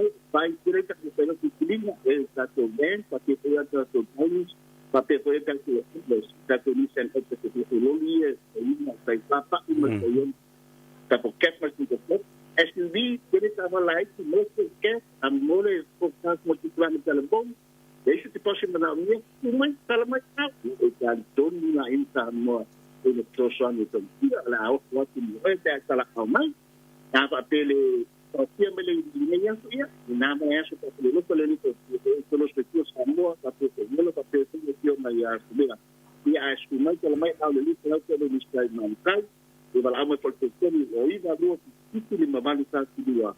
Kalau usah nak ekosistem saya, ya upah mama ini lagu ni ini.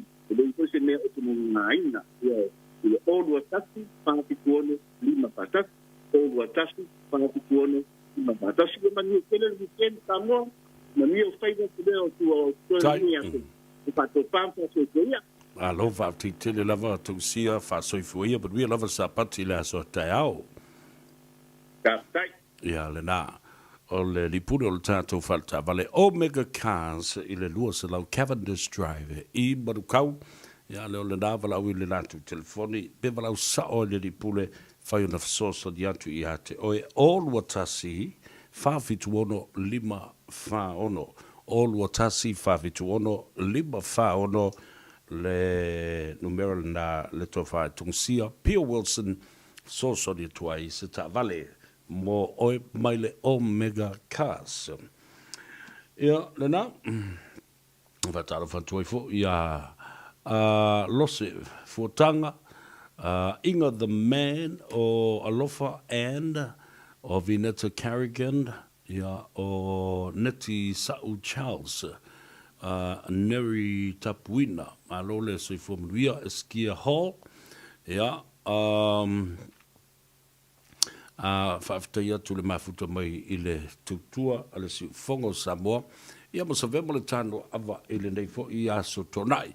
Tātou o ia tātou telefou ia o tonu mai i le ngangana Peritania. In this update, 11,500 people have signed a petition against a movie about the March 15 terror attacks. The film, called They Are Us, will tell the story of how Prime Minister Jacinda Ardern rallied the nation with a message of compassion and unity following the shootings. Natasha Hohoa-Burling reports. 51 people were murdered and 40 were wounded by a white supremacist terrorist in Christchurch at 2 mosques in 2019. The National Islamic Youth Association, which has put the petition on change.org, says they're survived by families and communities who continue to be affected by the violence. It says the film sidelines the victims and survivors and instead centres on the response of a white woman, Jacinda Ardern. The government says courts focusing on treatment for alcoholism and drug addiction are not soft on criminals. A third court, alcohol and other drug treatment, has opened in Hamilton after the success of 2 in Auckland.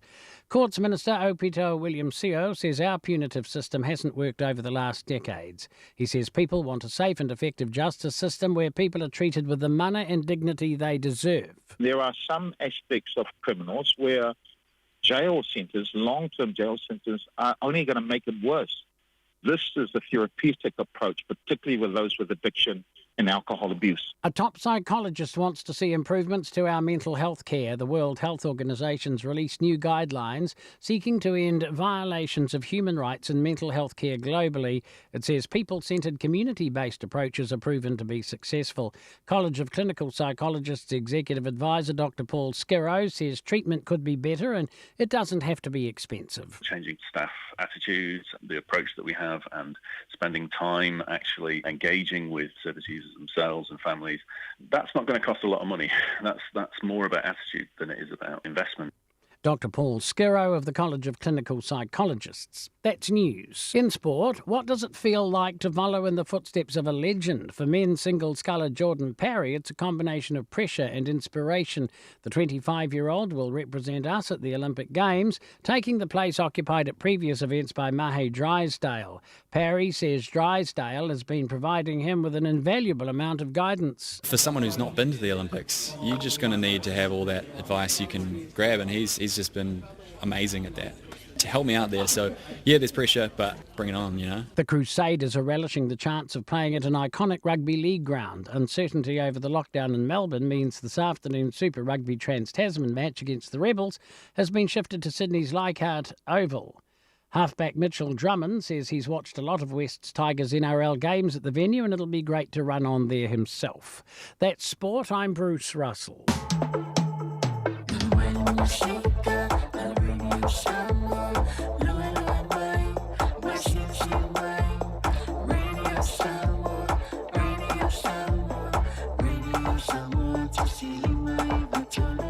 Radio Samoa.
go to my head, makes me forget that I still need you so. Red, red wine, it's up to you. All I can do, I've done, but memories won't go. Memories won't go. I had sworn that with time, thoughts of you would leave my head. I was wrong, and now I find just one thing makes me forget. Red, red wine, stay close to me. Don't let me be alone. It's tearing apart my blue heart.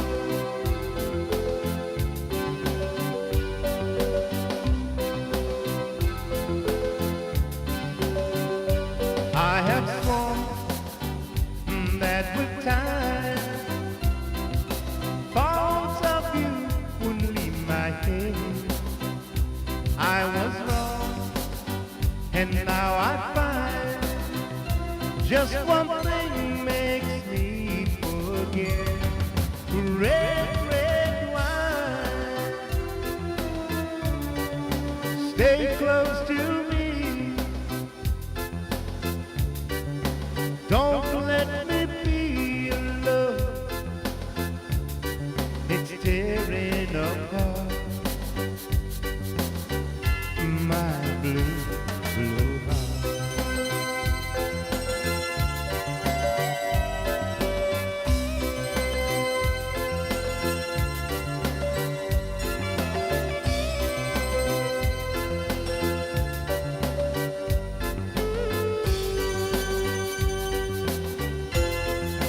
Red, red wine, stay close to me. Don't let me be alone. It's tearing apart my blue, blue heart. Red, red wine, you looking so fine. Come on with me, good time tonight. Red, red wine, you looking so fine. Come on with me, good time tonight.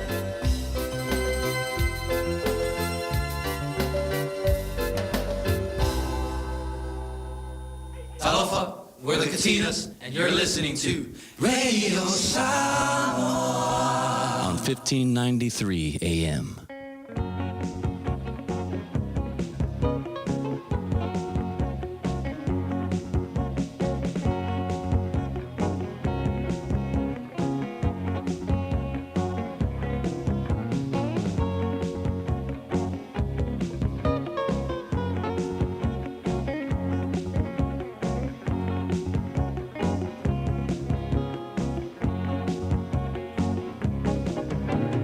Malo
Whawhiwhianga sui whiwhiloi o le nei fo i aunu le astonai, le asosfuma le lua le nei o iuni.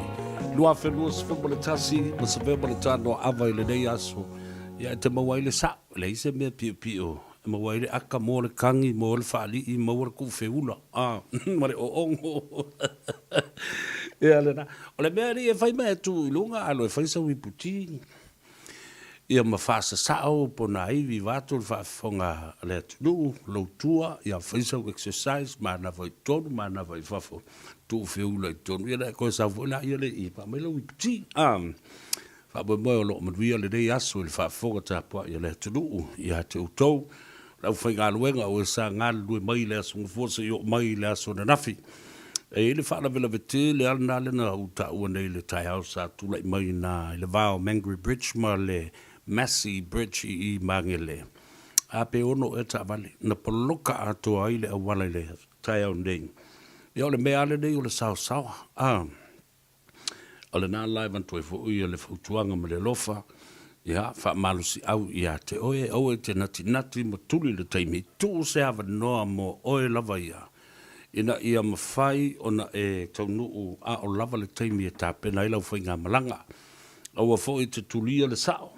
O foi te tau tutu le se lau kilomita le tu la pe lo e fa le tonu le wala pisi foi mai stanga fewa ai ya ba fu foi le va o e malista vale luma male tala o le tau nio o le tala o le tau ya ta tu sustai yai il nisio tato fa silanga le utonu mai ile afifilei ia o le uli nei ia wa fo le nof sila fia le tatu tunu o le so o lo fa tonu inai ia le fuafuanga le na le ainga sa vanga na ainga sa vanga na i sasina i le motutele i sa la fai na lo iai ia le fa mo lo fa tino le so inai le St. Ninian's Church, or nice meo o block George Street, numero sfuma fitu George Street, Avondale, ia la tu uma yeso tanga i le swafa vanga na i tutonu o sasina mafangai, ia atu lo to pa ia mavalunga wa ia samale toa ma sa tu puafa pe foi le mamalu il fal tolu, ia o ina lo fa ia la tu fontanga le somo la tu sala. Ya anga iai tongi se maa ya la fofo se tala po se lima tala ya walfa mo lo tu a inga poto ya mo fa mo le lumana ya mnis o atina e o lo of ya fatino sfulman fitu St. George's Road o le falsawa o le St. Ninian's Hall na ile pito no o Avondale o le fasisilanga le dei o le fontanga a kopa i au kilani. I New Zealand nei wala awa tuai mele nganga whaalolo i tamo mateine tuai sa o tawina le kolisio a vele i alo alala mapapa au i au kilani nei e whaapea a whaamulmole whaamna tuatu le tātou fontanga i le aso ua tā ua le aso tōna ilo nuinga o le so o le tūlai tasi whaatino ai le hauli nei i nai le youth line o le salau fast from lima St. George Street i Papa Tuatoe. Ia o inalo i ailau tau whaamui moe le so whaamui moe mana tua mailau le stale e tolus fulta la whaamui moe o le atatu whelua i ai i le auri nei na lofa maleanga le rei o le tatu tapa au sili whaaftailo se nia le presidente male ofisa a kopa au ki lani New Zealand. I le awa tele mal whaalualo e tawai whaasisila tuai i le maftanga alo matam whanau le nei nuu o vaie e sa whata e whaapea. O le a whatauru uina i le tātou maftanga i le aso tona i le nei, aso sifurma le lua o iuni, lua whelua sifurma le tasi, ia boni fuafuanga le maalofia. Whaamalia ina, ai fo ia lou tau mamalu. Ona o lea tūlanga, to e longa atu fo ia le tātou maftanga i se aso o iluma, ia tātou te toe whelua, iai whaaftai, le te fondo le maftanga vai e sa fata.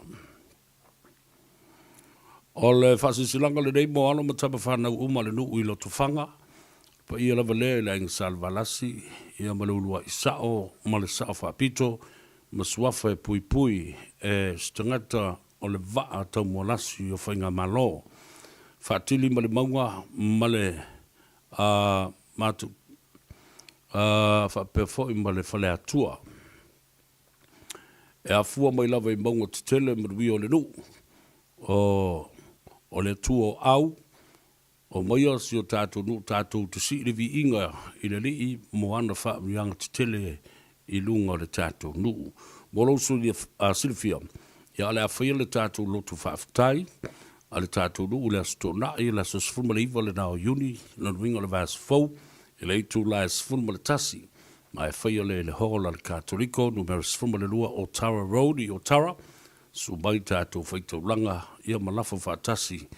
Ia a wā le manuia o le tātou nu. E tāua le iai o whanau. A mole ia tau au mai ia lau te tai.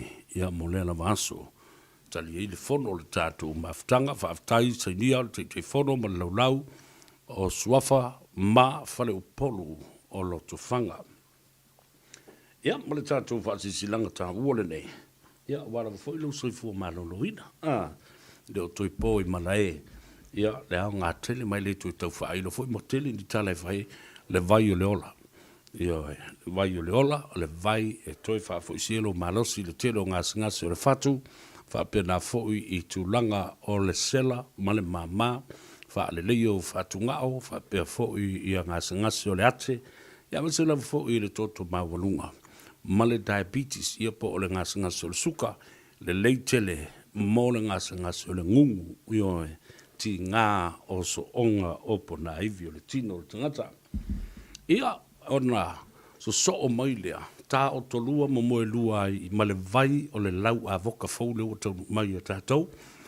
O le lau a voka, tele o na ngā, i le tino e mai se tono o tō tonga.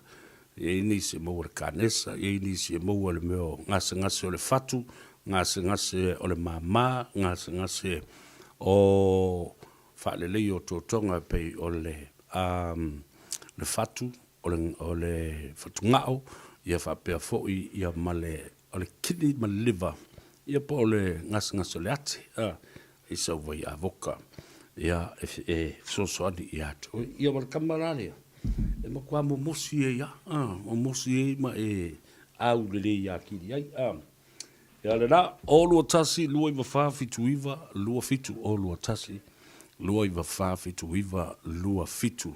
Whaamalu lua tu i le tō teleo, o i tātua lo wala au mamao mai whafo, o no whiu ia inga lama, i le teimile nei, o no le lockdown ma tūlang whapena, e ma whai o na lafo, ai whai asi umi ma whainga tāwhoi, ia le mea la tāwai, o le ua maua, pei ona wha tūranga ina e le soifua maloloina ma le council. Ina ia iai se label. Ina ia aloa iai i le teimi e tu ina tua i whafo. I maketi i whafo. Mō tātou aingaloa lana mapapa. Ai whafo mana tūla numera nā o lua tasi. Lua iwa wha fitu iwa lua fitu. A tonu lai tuai atu. Ai tau nuu atu lava. Fua a ngā i ngā yo i ngā kuia sa tu nei. Ia maisi o company la tau te sota i ma company nei e mamoli atua i lau maota ma le lawa ia le tātou vai. Lua, o lua tasi, lua iwa wha fitu iwa, lua fitu, whataro whatu le tina matua ia sela, land cam, ia male tamaita i a tina i nāia. I Flagstaff, i Moya Road, i Massey, ia masu tofu ia inga le dei aso ia pa fai o tapua i mamai mo ma fa foka mai talo fatu Savea ma le Proclame Savea ma le Tanoa Ava le nei aso tonight o le fatalo fai a Valeria fa toafi nia alo o Las Vegas le o fa fonga mai ai e le salo va vai tu nei o le mamau i o le mea mai nai Monterey Park i California. Patalo fatu tātou Proclame i a te oe. Oi lea. Ia lelei. O Ana Maria tu ngā sala. Patalo fatu le sunga tu ngā mala, titi tu ngā mala. O tāpua i mai fōi. Ia, mese fōi le tātou nu utele i nā i Avondale. Nu ori te lenga i a lata I boenga Felice ma le tausi hatoe ia mauto umolo a whaafonga mai fo I nā ia mai eva mai ai mori atu le whamalo fo I mai le tātou proclaim nei Savea ma le Tanoa Ava mo tau whatalofa tu fo I le sunga le pari pali tili John taimo le langi a Fele ora o le tūlanga ia malo whaaftei tili o le vai asona se ima vantu nei na ma tala noa I fo I ma le sunga ia pali tili I le tūlanga lea, tātou te vevesi lava, alo whaatino pēr ngā ruenga le whaamsinonga whanua mswafa le teimi nei, ma isi whaamsinonga whaasoli tū la whono. Ia, ai tātou tāpena, ei le teimi te tala mo iei ia tua oi ma vanoa mwhai i ona tātou whiwa ai. Ia ngā kurola i le kako pingi wha le lei lava, i le tūlanga olo i ai ia ngase, lou lava a inga, e winga, I tau measina, whanua me swafa. E lola e mra o fia tāpena ia se whamoimoe mo se mtaupolo a inga o se whanua, o swafa. Ia mesela nisi vaenga tāua o le vai tama. Adoptions, legal adoptions mai Samoa.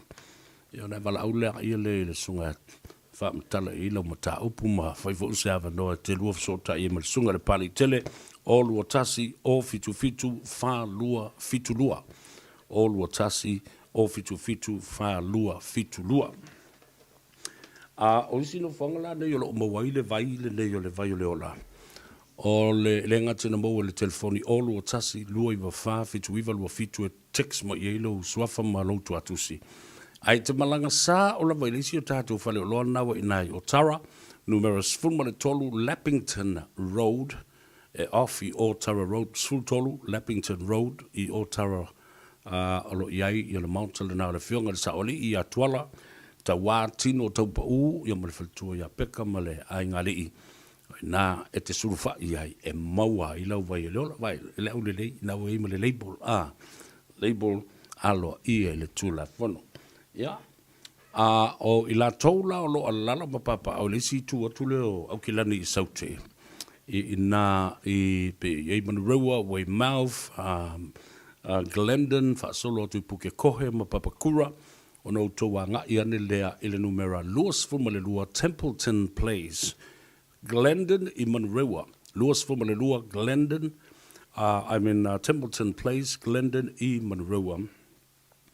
O I nālo I ai I le tuafine a Mahalia Olive, ia whapea fōi ia le uso ia Iosia mo le tamaitai, ia Marita Sawanga, ia e maua I nāla vai, mia ma le tina matua o tāpua ia whaiwa, I nā I le luasfu ma le lua, Templeton Place, Glendon Manu Rewa. Ia, lea la, o le tu I sifo, e te a ngai la I le whale o loa sili ona au le leile nā lo I ai. Le lau tanga taua tu I a te oe I le tuatusi ina ia mawhai ona e a ngai sa o lava I ai ia mamawai ia lau vai. Le lau a mo sa o ai I. O le vai lau le o la mo o tau I au kilani sifo. I te ua o tua I atu aianga I ane I le numera tasi pa tolu wha lua Great South Road I Henderson. I lalo lava e te a e mai ai lunga I fo I Glendine e te saulo I lalo. Taulo le shopping center. O le whale ofu le nā ua tā ua o le Alisa's. Alisa's Pacific Fashion and Creation. Ia wasi sila mai. Ia o le la eila le na tāpena mai ne Alisa. E le tamaitai ia whanimo ia male usofo ia whasau male au whinga luenga. Whamalo whaftai lau tū ngā luenga o whaau le ia u le nei tai au. Ia, awai o inala. E le ngata o le mau o lau vai. Ai e mawhai fo I o na fua le leilo tino. I se la ei mātango fie. E whatino le tamaitai o whanimo mwhasak. Ia le rā, o fwso se mea hanga I Samoa. O le mea le mua I ei. O lona la ei. Ku sa lava la pele isi kupe lau kanga ai le leo la e. Kanga kwa le si kanga o le kau mal kau vale la kuaru sa o lalu le lima. Koe kanga le si piko aru ku kua ka o le mea kasi. Ai au le leo la e au le lei malawa mio au le lei mau upu. Ai o le autel nao whainga mea. Iri kau mga mie o se tupe fo le le lautanga. E o mai tangata, e mai tupe i atu. E pēr vai mei, la le leo la e ki wa pe o skangaka o kauka ua malawi loa maalo ia, ma whaalolo ngia. Ia ki ala ua mai whamai walau mea lea. E lo le fo i whaasaumba ma whaanimo. I le sui le tu ai ngā ofu e te au le le iai. I lau whaipoiponga mua mua. Lau ai tū mua mua. Ai koe waku foi lau ai tū longa lua. E ako foi e ese foi style su e le ofu. E lo le le si uso le mas le tofine. Ia whaasaumba ma whaanimo.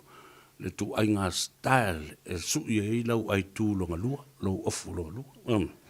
Na anga i na numero tasi ba tolu whalua Great North Road e le taulanga whatau shopping centre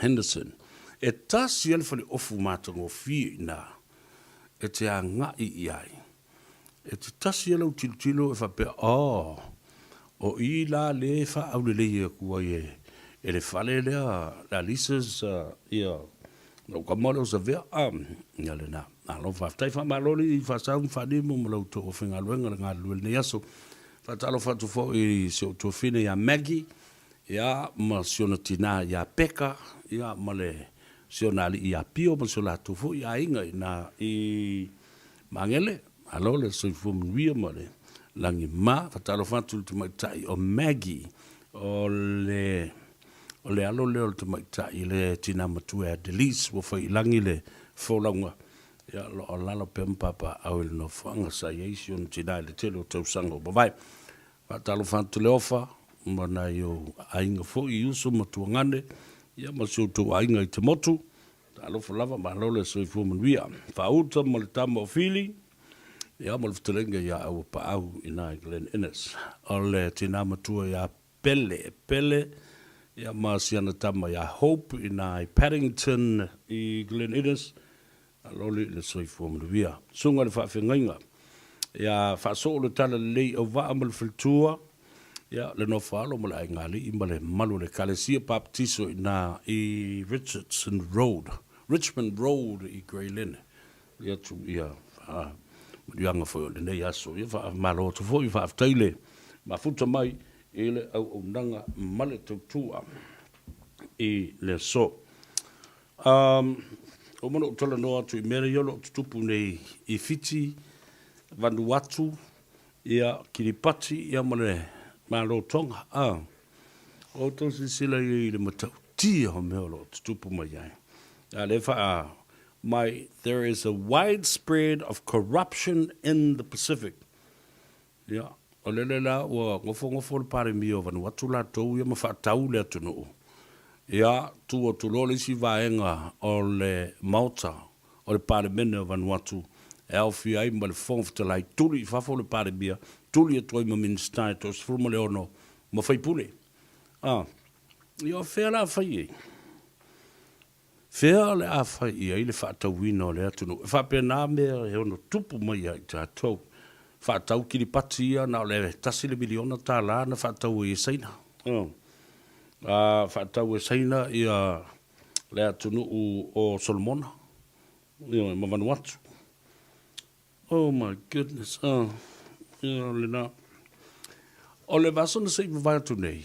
E fast food mal valu I tulana tu ina tu ai le tusi le fionga le. Tai pale bia filfilia. Fiume Naomi mataafa. Male sui pale bia le fionga ya tuala. Josefo Bonifacio. Te vanga Bonifacio. Tu ina toile fast wal valu ilalo ai ingo le tusi le na ya tule epa malana fainga malo faulu lungo malo ina ia sauni I le swingo o le pulenga malo. Ma ia faa te e se loa mai ofisa o le malo. Ia, le na, o le tali o le taunu unga o le whilo inga le nai le suan nafi. E matua lu mai o le ulu o tui le pa. Ia, sa mai e le ai. E le eise mea fa pena. E le fio ese se vanga na. O toi au mai sisi fai unga o le whamstonga. Ia, o na whaetu leo lauri. O le a sisi fai unga o le whamstonga. E te whaatalitari ai. O leo wa umona mai le fai unga o le whamstonga. Ai silsila la ile mano ongo le fionga tulepa. Sunga tulepa. Mana o tawa fia le palemene. Ai faul fale mai mal sui te mai tai. Le te mai tai o ali mal manu. Ali mal manu le alofa tu au. Faul fale mai ai ia talialo ia moa ile luos fu le ono o sui o le chapipi ile taimine nei. O le fai unga al famsnonga. Luas fu le ono le fast. Luas fu le lima le HIPP. Ua te tau wai loa. Ona whaatino le afo i le tiutio o le malu le malo. Talo loa le fontanga ma le ulua i pare mene o le pae ingalon fu fitu. O le sila, aisea. Ia le foi lawa alo fanga nei le tūlanga o le whaatalia o whaamsinonga. O tarusanga o petitions, ma counter petitions i le whamsinonga o lo whaatino nei. O tarusanga o whainga pānota o le asoiva. Tasi lan nei mea la tātou tala noa ma whaasoa e fōi. Awa e whasilingia i teimi uma. Nei mea o meo whainga whaasolitu la whono, whainga whaatosina, o whainga whaala atua, o ni tupe o tu i nātu i tangata pānota. O ni mea ai o tu i nātu i tangata pānota. O le whasiri le tu rei mai. Ai se a, e o e fua tangata pālota, ma whea a inga o maota ma lawa o sui tau wā. Ai se a, nāle mea leona, o tangata whailai e te tau o na mōlia. Te tau na mōlia tangata nei a mio leanga. A me walu o refura, walafe fui, o la o iailo na mafufau. The intention, the motive is already there. The motus operandus is already in the mind. O la tau i e whavalea le sui le a umara sui le kako e o e whavalea le sui. Ia maisi sui uma ia ka mo e peko lima, peko ongo sui o lo ka mo e kongole. Sui tau vaa. Mo le tofi o le tūmano. A wau le whalavulawe le utule mai. E umana whi i, au mai le tupe i, au mai a male alofa o no le whapea. Ia alo ta uatu o lo whalavulawe lai whai. Ia nā matula ile. Ai esa le me o wha o ngā i ei tupe. Peini mea ka maiki fōle le pae whalongolongo ne i tala i mai Samoa. O aina whai atu i le a, o aina tali mai a, o aina pepelo i e mai le si le ai le sa o tala whapena na whai. E matua le manino ai i le mata le vai. Ma o la ula na tala i se teu teunga muli ane o tula whono whai ngā pānota. Ia whaasala i la tau nei. Sui ia e o lava hafe fua i fale o sui tau wā. Ioi. Ia ona toi mai la ia, ai se ala. Ai se a tau te toi tau te tala ai ma fe avea i upu nei. Mautou toi o mai tutu le whaamsinonga, mautou mori mau whaasanga i le tangata na e sulu i ai. Wai leanga wa mi o tangata nei. O tangata sili nei o na pio. Mai le te tau fo i o na whātua ina ni a lato mori mau i lumo le whaamsinonga o le teimi e whai e mea nei. O tangata sili na o na taula malama. O tangata sili o na mio leanga. O tangata sili o na whai te tala. Fe lau ai i teimi onga. E tule mai e ngase o malo. Ma umi e fuona whaasolo. Ia nei mea o petitions. Ia. Tasil nā mea mwhai on tātou tala noa e fo ima. ma nei le tātou te pisa ai ma tala noa ma whaasoa a tonu i eise tae au le whaafonga mai i Samoa. Ole a avelo i eise la tau whaamumua.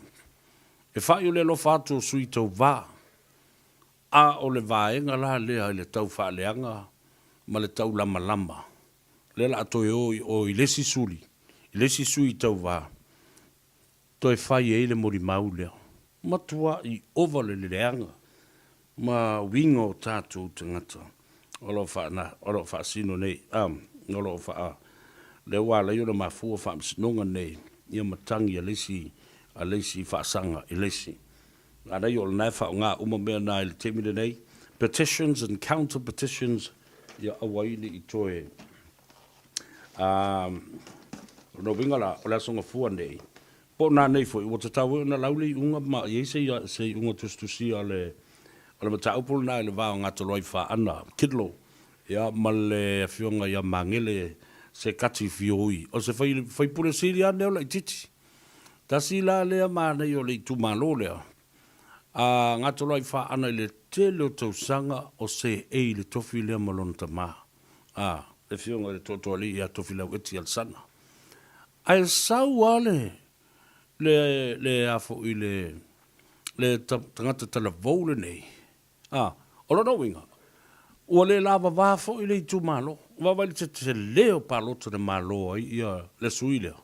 Sui le i titi, sui fau, tala vou, ale fatu tua i le tua Samoa. Mangele se kati fioi. Ia, tātou talia lupe maunu po lal tūlanga o iai pawale vaenga lau o manino nei ma tāua wa umalona ma ta oto ilang tonu o le whamsinonga le vā o so alo mene ia ma le talenga ia va ele se kuini ia le nāua ave i tua le tangi ia so alo ia malo le whata mali i so alo mea tonu le nāe tau le malolo whata mali ai le o le mele whai nei o le whai ina whata maititi ma musu wa yo ese po ade si tala e fai atu tua manisi excuses manisi me alo fanga yai o le tala lava o amatua i musu atu le epa pe on sa nola uli la so nafi tua i musu lava e alu ese wa te o amatua te i tu le mei na te le i tali tonuina o le atu la i mai se mea fa apea e matua fai ina popo ai ma to tolo ai. I se pati whaato a walu masina talo na whaatu. Ai te tai mai ai ia se tina po se te mai tai. Whela i upu whai. Upu leanga ma upu mata ngā e sona te lafo i teibi uma le mi ngau. Le ai se tulanga whaalalo e a whai ai. Ia le na. Ngā mela na e tula i mai. Na le whaavevesi ai. O tangata. Ia ele ase si o nai pua le vai. O ia to tasi o lo whaia le nanga yo inga. Ai muli o mātua ai maisi tangata. Ua pei o tangata e tau aso e tai. Ua le loa lo lātou wha moe. Ia e po le a. Ia a o le whaise lātou tala. Ina ia mawhai o na lātou tūla i atu fo i lātou. E sa ili se vai fo. Ma fautua ina le toi ina. Malolo maia manu malo. E se kia hall, malo se fumnuia, talo fatu le tato por klame, lo lava le ia fa pe fo ia le totelo lo mafuta mai Ana Maria tu ngamala. Talo fatu le tato nu nai Avondale, stand malu, ia fa pe fo ia sunga ia kitiona. Pala e sina whautangia, ia o le tama o meki, o le whaidi ala uso ia niko. O le whaidi pakua ngā pe, o le whaidi social i ngā, i le tuli manu, i New Zealand. Whatalo whatu i le uso a te sema, ia whapea foi o le tama Oscar, o le sunga ia Ace, ulungia, ia o le tamaitai o Terry, ia ma auto umalava. O le ia maulunga o le tātou nuu le nā le tulimanu. And I'd like to say hello to our friend from Vanuatu, Steve. Ia whapea nā fwoi tofi lau Steve.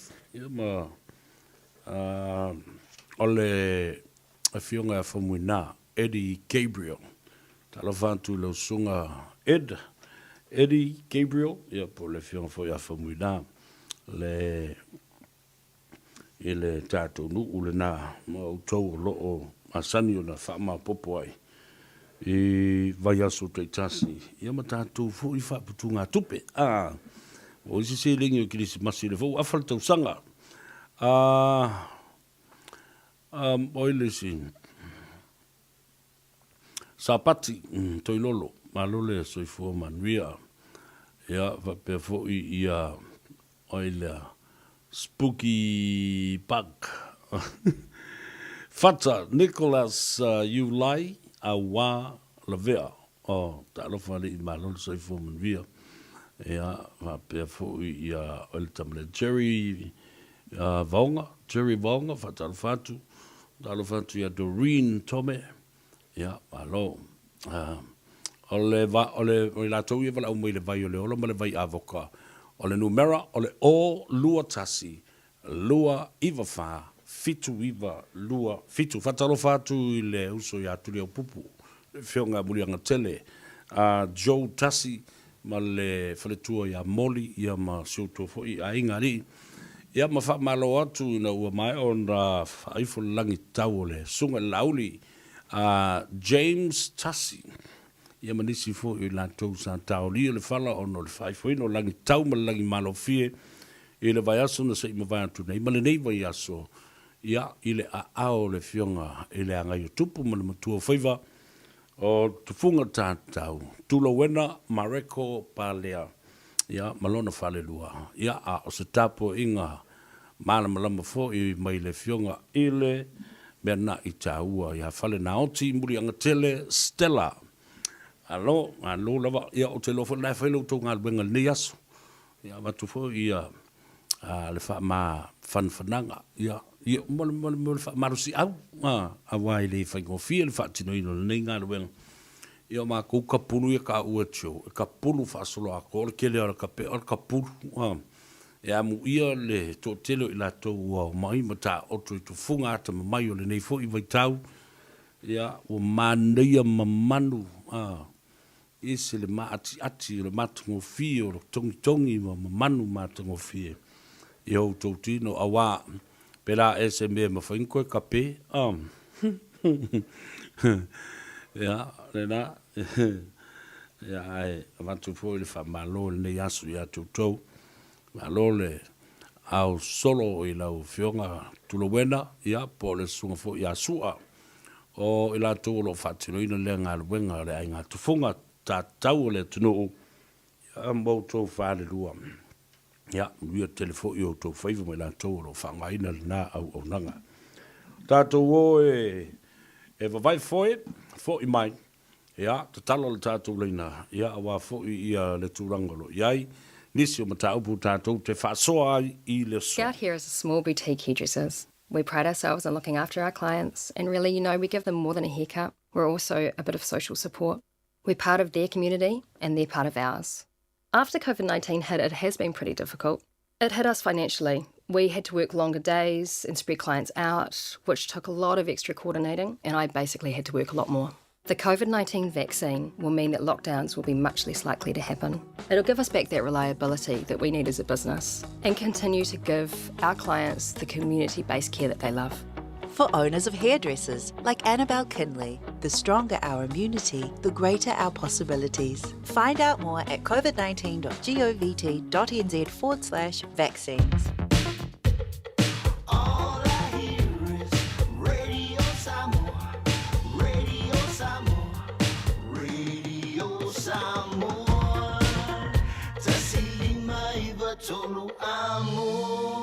Radio Samoa, kasilima i vakolu amo.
Yesu na apa mai na awalofa mataitaya tua uile sa olotuna oia ile file ipua puana oia ile file ifaingata o Yesu na apa mai o na awalofa mataitaya tua uile sa olotuna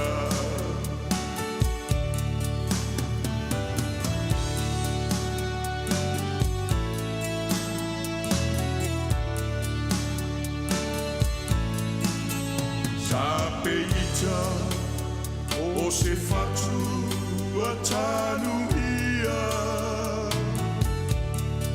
wale ola ile tele o lutia aina wasu luia uile malama lama Biareli o moe moe wa matala o iai le file ipua puana o iai le file i whaingata o Yesu na apa mai no na awalofa mataitaya tua uile sa olotuna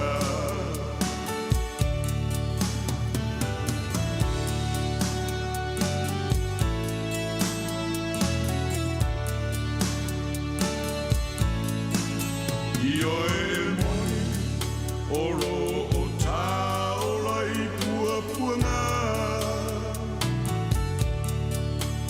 aole oli oli sana tupu bea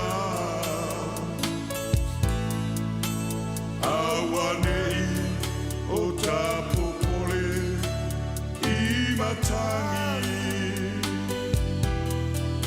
awawa malei fua maile taitai oiai le file ipua pona oiai le file i whaingata o Yesu na apa mai na awalofa mataitaya tua uile sa olotuna mataitaya tua uile sa olotuna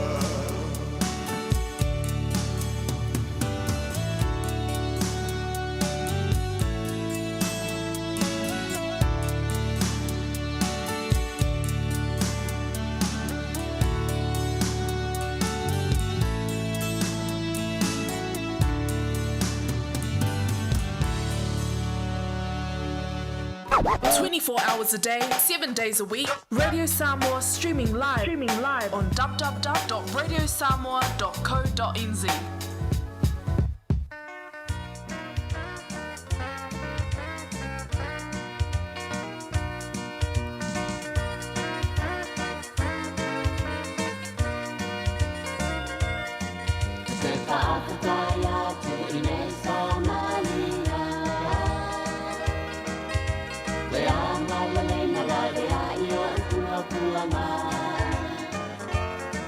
Ele ngala lelo pa ante nona tua pea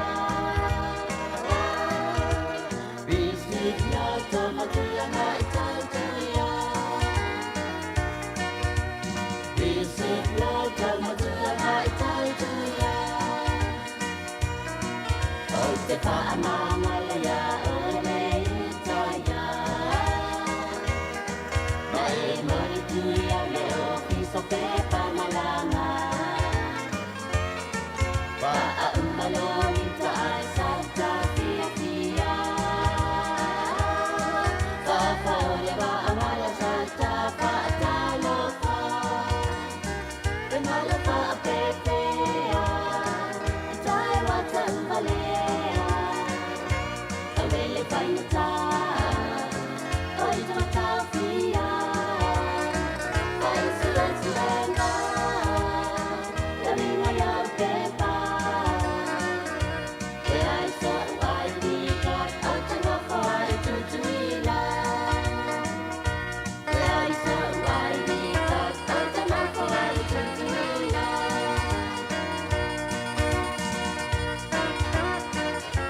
anu e a i te a, ai lo ua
Le tautua mo o se fonga o Samoa, le radio Samoa, su lima I patolu a moia kilani, o le mea whaima whaini puki. Wai le puti, ia, ma malolo, ma sema fo I le pese, ma dai fianga su I filoi, whanofo fi mali e fo I le tunu, ma fatu o lava langona ma o manatu. E winga le tele o mea ua tulai mai tono le tātou tunu. Whatalo fatu I lau fionga le ota, tavui, Peter Strickland ia male faletua I nai Tacoma Seattle. Whatalo fatu I lau tōu fo I maftanga wata iwa ole sa ili fongaa le tau wha ma le whautanga. Mana ili ngoa fo ole nā maftanga a tupu mai e ole atunuu ia whaatasi e mala uwhenga luanga tutofi ole atua. Olo o whaatino I nai Tacoma. Seattle, Washington, ia ma olo o whaululu I le fionga ia leota, tavui Peter Strickland, ia le nā fo I whamoe ma le nā whaalapa pitonga. Whatalo whatu I Alaska, ia olo o mafuta mai ai, ia tiane manu le leua, whapea fo iso latu ainga o Ravina Matautia, talo whatu, o Pentito Mika, alole soifua maduia, ia, e uta longo iai, ia, longo ai, ia mapele whapapa, a tōndau lo mafuta mai lungo le tātou YouTube channel, ia male lo Samoa lo mwhaiona mafuta mai lunga o le tātou Facebook page. E lo tau māsalo salonga, I se mafu anga wal matuale mawhai I lava ona aluese I le toi ina le ma le tofi. E tau walu matatai lo mawhau I se tūlanga fo I lea pa ua whaafefe saina. Whaafefe saina I lona soifua ma lona saunga le mo. E te wawa ai e pe ale whaia le mea lea ma wa umana mātu tātou talanoa ai ma e seini lima ai mo le rumanai. Ale ua e moifo le ata wa tito lau whainga malo. Ia, e inde mea whapenape upfoi ele upwhapertania, there will be repercussions that follow, something that hasn't been resolved. Ia po se mea fo le tulanga o ni ai e inga. Na whaatino, ma whai aini sengi nā whiangainga, a o le matua pogisai ia lo tātou tino, tarusia e leo se mea whapena. Laso na se mawatu nei, po le so tofi e le sa o tiu te tuai. Le na o whamatala I naile tūlanga o le fuafuanga le malo, ma le lantou por karambe leo au whaatasi ai e le ngata o ranga tamariki, o le Ministry of Health, Ministry of Education, Ministry of Social Development, o I lātou ia. O lātou whasoani I se por karambe o ta uane ta o le wraparound. Of help and assistance for young couples. O unungari I laiti.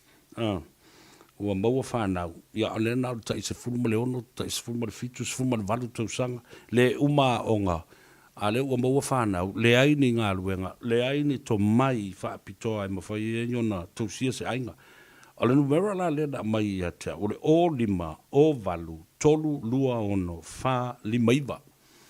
Yoi, auni I tātou toi talanoa, nā mea o whainga pāloka ma tūlangolo, iai ia Samoa le temi nei. Whātātia I pēr whapea se au mai se whiringano le whaamsinonga. Ai ua taitalinga fo I le whaafonga le atunu.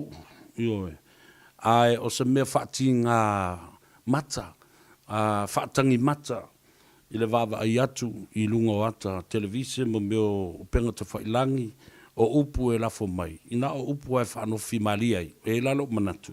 Whaatatia e se tu le epa wa wale o toi eiso na malo si anga tele o toi e taulu lava, e I u lava ina malo le whaamsinonga, ma au mai ai se tali e whaatu le malo, o le whionga le sa whaapito pe o na iai o ia ma tua fia loa e a vea.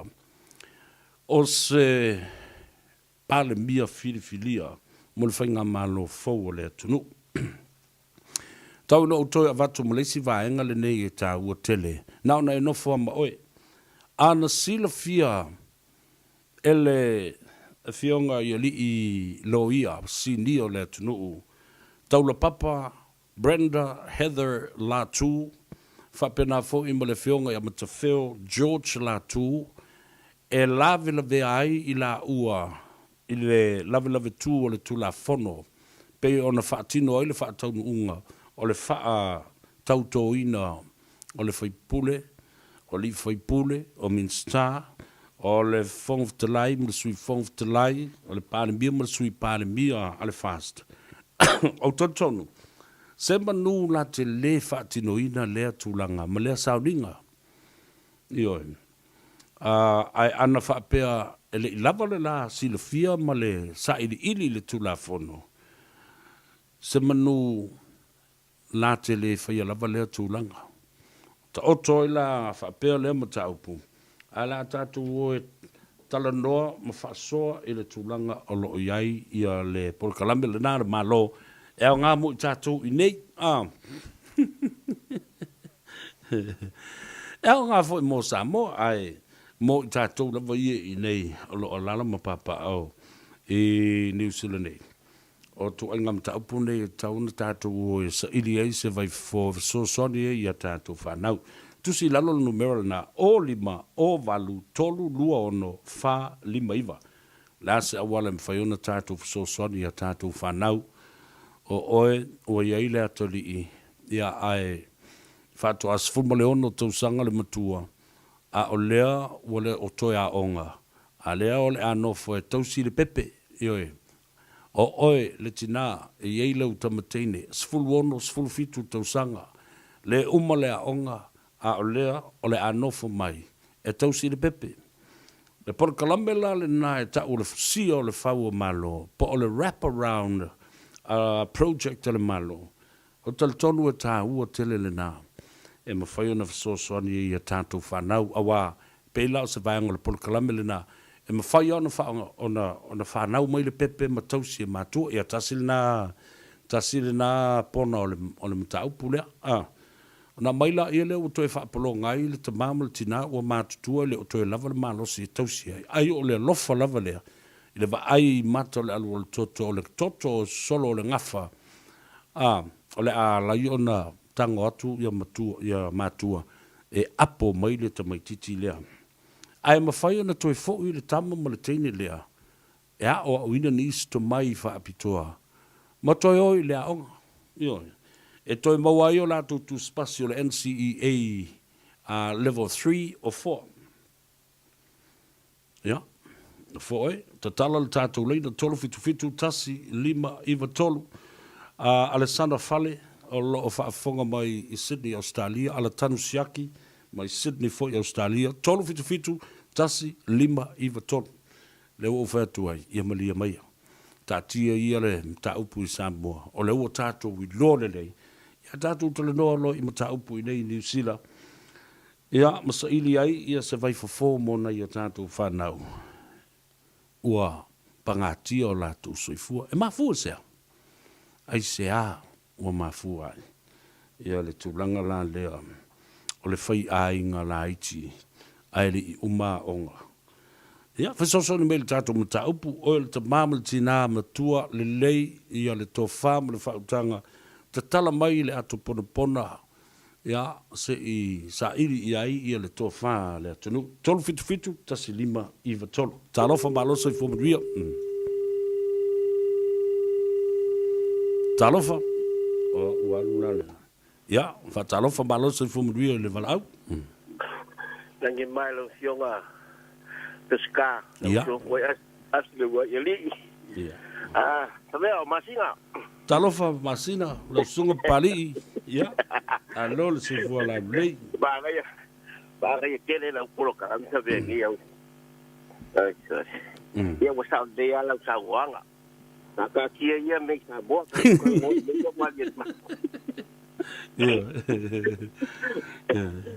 Aku lo yo pesca. Ia, e se o manga ku. E baga kele mo ka upulo wa fa. Wa ka ko uma o foi fanga, o foi fanga o fa pia. Monia. O le mepo kupu. E foi kai me sa wei sho wa kari lea kia I mainga ka maki foi ia kia. Ia. Ia, au ka kwa ia. e le la se mo ye wa nga wa fo le bu ko si wa ko mai wa ko ave fo nga ge ia a ko nga winga fo inde le fa nga o fai ka matiki fai lo loko wa ese po se kama po so ka kali po se kenye so ka finga wale mafuka mal ko ruanga nga kupule fa bela ai fai lan bele o ngo fo ya ka ikalo ka kali ya ima o so mai ke ya ka ika pe o ka ikale la ka step ia le na oye ke roa o Savea va foi ele se kau ia o le makuale se kau ya e fai wo fa solo fo no makua loka langa ya a wale la makia fo ku ru ba ngo foi la ya ele makuale maguia la ba na me ala ngi ele o lo e fa nga u le loko ela la nga ku ru al ka ba po kingo na nga fainga ka kele mo le alo no sa o le la a o se ko nga fo ko nga mele e pa wal no lo ka fai fale pe va pe o mi kere nga lu fo ka fa o le la was ko bal kam ki o ka fa ko ke lo si lo su a ku kam ki o la fai fale se fa a o ngi ko ya den mai mal ki nga lo ko o la sa u pa siringia la sunga pali o vea fo o ma fa fe nga wale ma lo ne ina tulanga le fa nga ina se o le mana o le fofoanga ma le tu le mana o le fofoanga ia po the power of creation in a mfeon ta fia ta tu fa nau te le vou ma le fa nga ina o le mana le o le fofoanga i tau sanga ma ale le fa i nei fiu so inga fa le unga li o la sau a tu o lalo i matua ma sau tu o lalo i lau lava whanau ina ia awana i whaatino ina le mata aupula se i vanga na wo o i tau sanga ma ua whai poipu ia maa ia whaafikai sa mea o le whaafika uri ngi sa mea ia e le whai ngofie o ngā kalia e ka kongi e mākuan ku ngā kuranga le a le whaukuanga ia o le fokua mongia i mākua o lo i aingi whanga ula i kere i o a ule. O le mepi kusiri mo mua lama. O le umo le a onga kamiki. E wha solo mai lama inga le leire wa inga i mākua o whanga upa. Pea i le uma onga. O le amakanga nga o le fiseka inga lea la i onga o lo malkamiki ki kulanga whapea. Malisi mea i le i wa i lama kamiki mākua. Se upo fape aku pe masangi sa venga ko o ko so tuom ka ko le fo e kai ao Malaysia e pe o kai ka wa ye mo wa ila ko mo fai silo e fai o ka kala ku le loku fa lo mai fa nga o ka kalo ile li ma ku nga ku ye ila ko ye mo ya ai fa pe fo i mo ya la ku ao o le mela le o nga lu nga fai pea le ku ua kala ngo le fanga la o le ka ku ye sia ku we ku ka ku ngo foi la ku yo mo kwale le ya o ka singo a ngama a o le lave e le lo fa sa mo al kamiki le si lava nga mea wo pe fo le wo musul kamai e kala ngo so ol kamiki polo nga kari o nga ukau le mfain kalongo mai kam kiki le nganga le ka ku kalongo a ule mafai nga o mafako vai oi si e alula o nga ko nga ngoile a ka ku fa kam fai fa samo mai o fa samo aku pe o pese mi kai malia ele fai ngo fiere me o lo nga mai o fa samo e lua la me ye ke ko e ku fa samo aku ko nga mai e ko fo ya ku nga ke o kawi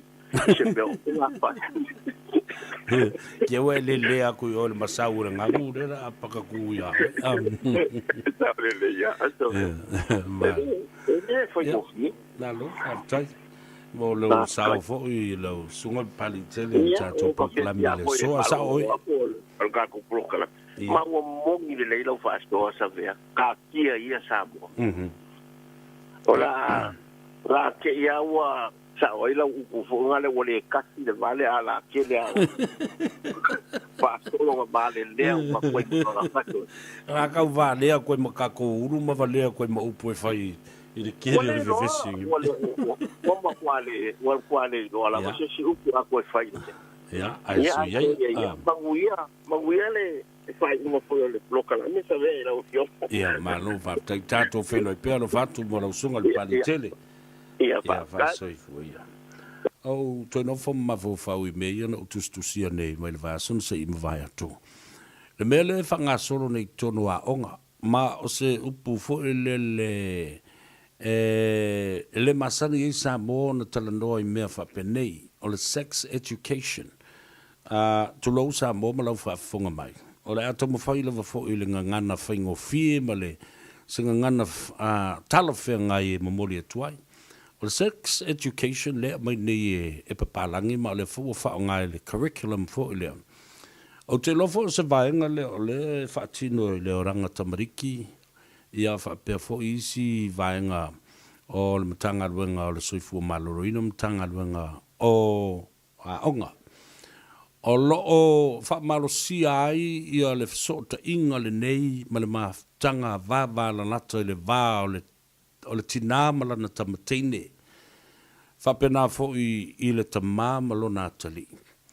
Ina ia talanoa I nai ma ta upu le nei le ta ua o le mana o le fōwhanga, o le tino o le tinama le tamaitai ma ia tausia lona mamalu. Ina ia le wha o ngā se ina lea mana o le fōwhanga, o le mea lofa le atua, e ngā lulu e whaatasi e le atua, ma le tangata soifua, I le whausinga o le tangata fōu. I le tausanga talawhea ngai, ma ua mātutua, ma ua I loa tausi ni tamaiti mani whanau mani ainga.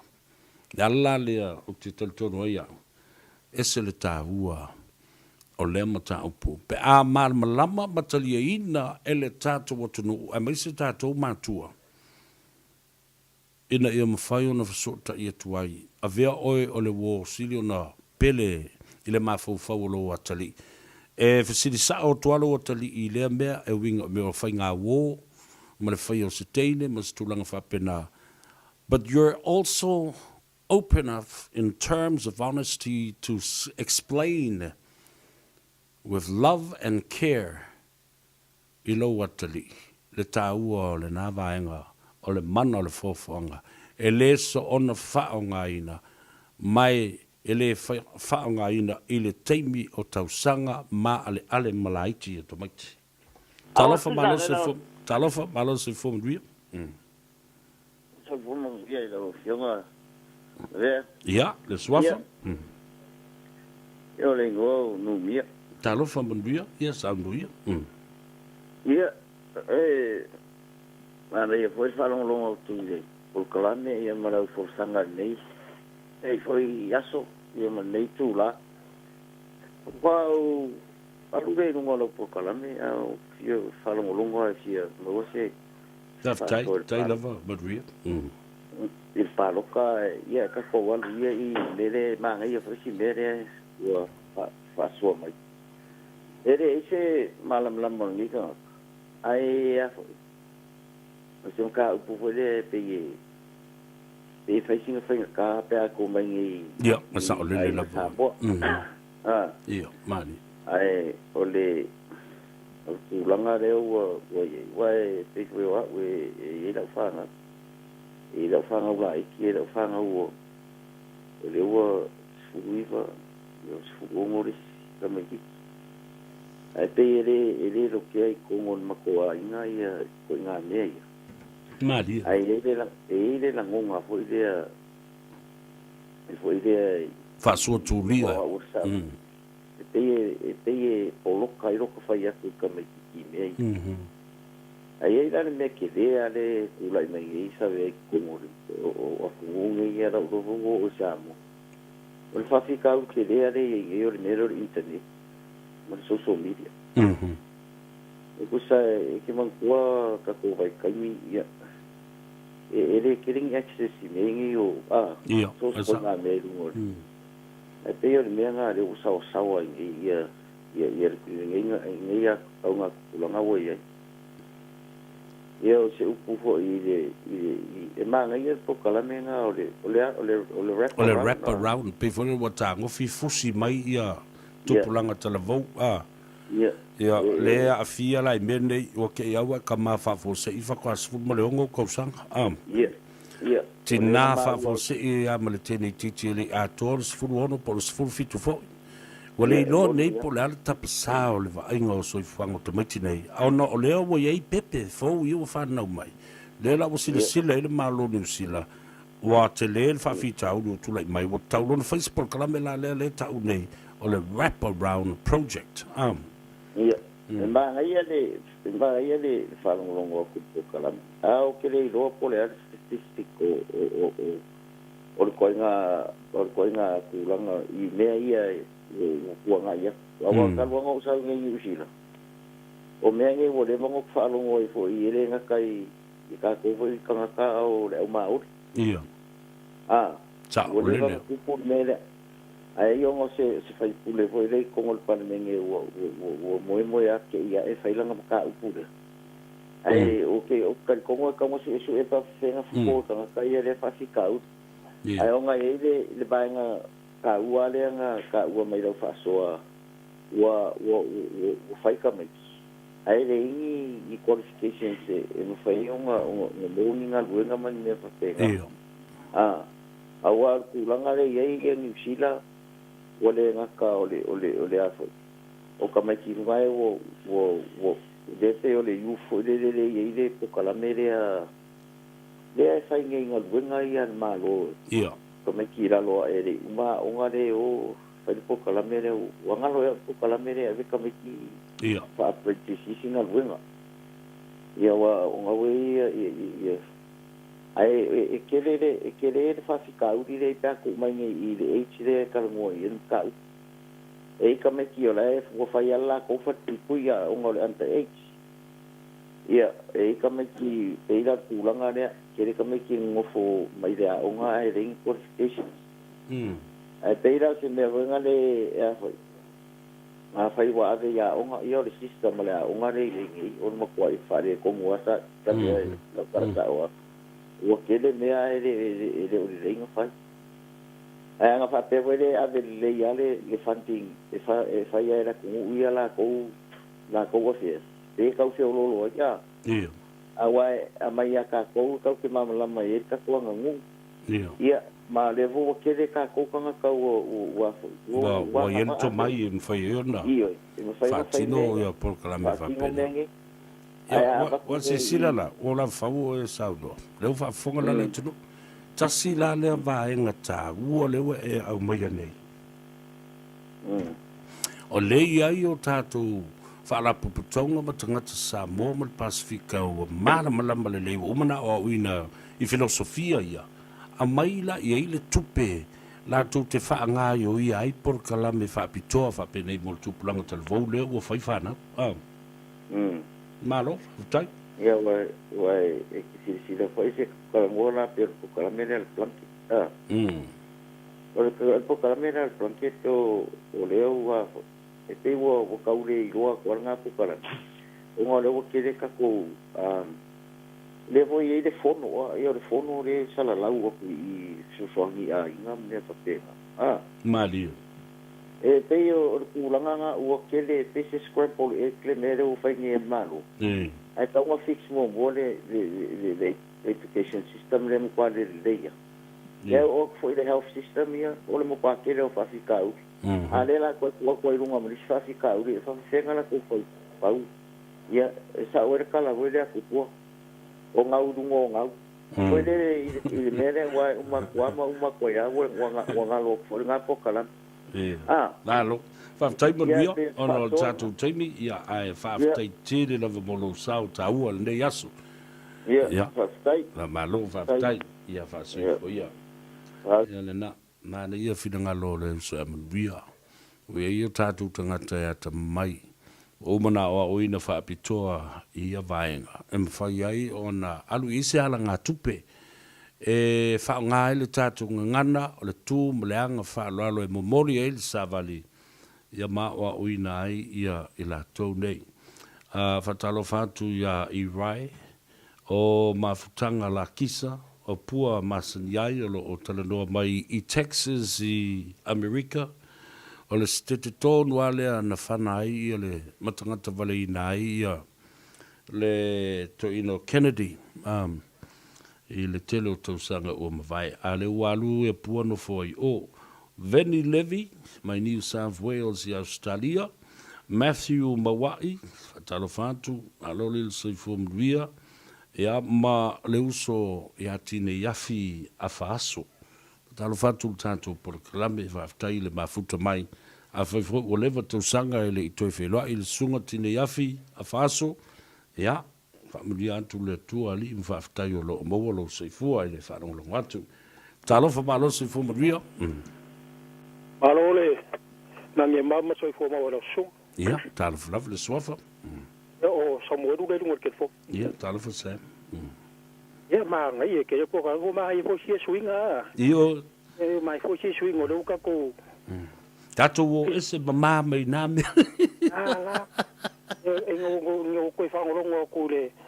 E sa ngo mai ngale sunga ya fo. E de kai kai le ale fast. O so ko fia ai ke ko fa lo fo i ka ngo fa ka ngo nga me ngale chau pi de ko so. Ora ki a por me ngo so me nive so ko. Ya fa ka le o mai ngai sa pasu i ka ko waru ngai ya so. Ia sa o le. O ku yo nga fa spo vi fe o le. Ko ka ngo kai ni. Ai mai lo po kala me. O la ule ka ua fo ngi si fa nga o ke ala ka ngo wi ko nga la fa nga ko ro ai nga. Ia. Ya pe nga ko si fi ngai vai kai. E loro ka mai kiki se me fa mai lo yo clever enough to do things mai wo do fa lo ai I know how to deal with as a father as a mother ala ka ngo mer ka mai ki nga su fi ko sa ia e ka ngo me ka va pe pa fenga ka ngo mai wo fa inga into inga as a husband and a wife ai ke kai ya o le winga o kala o ro ka ri makua fanga ngau me angi ka mai ki o fa ku ya la o ngai le olanga ia le leile a onga ia vero ka ma fa ka inga vai ro ka male de usu ka ya fa ngal venga i fa ngal venga a o ko ma ko ma le ko wa ko wo ai ko fa ngo ofisa pe le o po la se me mali ale leile a onga ka mai ki le leile ngal venga ia ma fa ro ko wa ka ala wo ste po le me vai longa ai wa ke wo mala so ru fu ka so ro kari ai go ma singa fa mai fo fa ran kingi va koi o fa ri kingi go eri a kondu ma singa sa fa me wo manga fa poi ya o se me ke le ma ka la ngo ma le kinga la inga pe fa fenga fa ngai ko nga me ma ko la ngore o de kingi ya wo o la voye e fa fi ka uri fo la ko ai ngal fa lo ngor la ko ngi ko la fa poi kai ta ka ngo mo ka fa ma fa mai lo po la fen ka do longa o le melanga ku o ma ku ko fa ya ku de ai do kai mi ngai ai ma ko ya ku ka mai ki wo po mo me vanga le wo le fia wo o le mela le nga ma fa ma ko ma fa po le me ka wo fa o ia fa ile la loko inge ke ua vea mea ngai mafafi kau ngai ke ua e peon ka kusia fir kai ngai o pe le pule le ora le mele so o pe ali fia ka magiki o le fai ke kenga le me ngai yaki ia nga maku kala ngore e vai pe ka ke lo ri kai o le pe o le option le nga mo mai ya e ke uka ko le fia la o nga le fia o la o fa ji me si la kurma ka ngai lo le mele ya wa lo kai fu kaskausa ia mako ko wa hera ra fai onga ole manga onga ia mako musu nge ke o yengi pe fe makanga ku ruma ia adu mafukanga ia le ko wa ia wale ku kusa fo I malawe kai minga everything was sweet from the beginning lo wa ai fo ia ngar ka wai misa ya fa o go foro lo ko ka riva o le mea ko ngula wale nga maku karongo ko ya ko o ke de kai ya ko wo le olanga de nga maku ku ye ka le ka ko ni sa mo o mai sa mo o le ka ko wora mai sa mo fa ko le ma ko ska au ka mai ke fa ko e ngi e u ye nga fa mai o nga ka ka ko I fa nga mamla male alanga ua fai fo de loko ka mai kiki ia moni ka karo le po ka mai kiki anga le pawale le mele nga mai le ku nga ko lo fikaria paula le me ia kia ia ka ko mai la la ngonga fu la ngonga le fa nga wa ka ko ngi la ngonga fa pe ka ko e makanga kilo mai le wa fa ko ro fingi kilo mai le aka ko fa lo ku la nga ia o pinga le ma ia le ai kia wa ia malisi me e de ka ku ia ma ko wa si lo fa ro fa pe mai e le ro kingi ki pe le ka ma mai e o le anga ma ku le eu se kai ma ko ka mai o le ngo fo le fa le ma fa lo o ke kari kongua e le ai se makua Samoa e le mala mai ngi me fa pe o le whakalangoa le whangau ka ilo iai makua mau au ke longa makua Samoa o le ngaunga unga makua Samoa ia le leika mai kiki makua ma la fui fai ka konga luenga ai onga ka mai kiki ai o le ai ka kiki fa longa ka me kinga e le longa longa ar ka mai kiki vanga le fa ka pe ko pa ko po ki mo ngala ka mai se or mai kiki la nga ka ke ai pa nga le menga makinga menga ke mo le kinga ai ngolo la pe ale fa longo mai ma lo fa tali manuia o tanto taimi ai fa ti le la mo sao ese le taua tali ina foi mo le nga fi mo le nga fa tai le so ya ai la tato feno pe mo wil sa pat ya mo sa tao mo nga vengo le vas fo ya fa so fu ya le na ta pena mai so fina ngalo o tatu tole no i nei mea tu ia ma ya ta tia ia le porkiki la tu i sa bo mo le nei vai temi si Italia lu pe ma unu tu lango lo i fa snonga le anga tatu te e o so i ma tu o le fe o le tangata ya ona fa pena fo i le ona le manu ai upu e so na talafo i le temi ma le temi ya awai ese ma tatu o ai sa pupu yo no fia ya ma ila tu fo ele lava tele me le on sai I mata upu ma ale fa pe ai mana yo de tatu o mai ile loto I fale mai le loto I fale se I tatu tele no ma to e fasili ile atunu ma matua I se awala o lewa au mai le so soni le malo fa pe I ona tatu fatino le na so soni malanga tupe o fa nganga le malo mo na ia tatu fa na wi tupu mai fa vela e tele atanga te fe mai ia e mai tanga lole tene titi po sfulu ono sfulu fitu te sanga ia o ai winga ia tatu pe wa fa ilonga tangata fa ilonga lanu ia e foi upu e lafo e tangata ia tatu fa na le o tula I mai me fa pe ia valo no to tala u ia bole ngang fa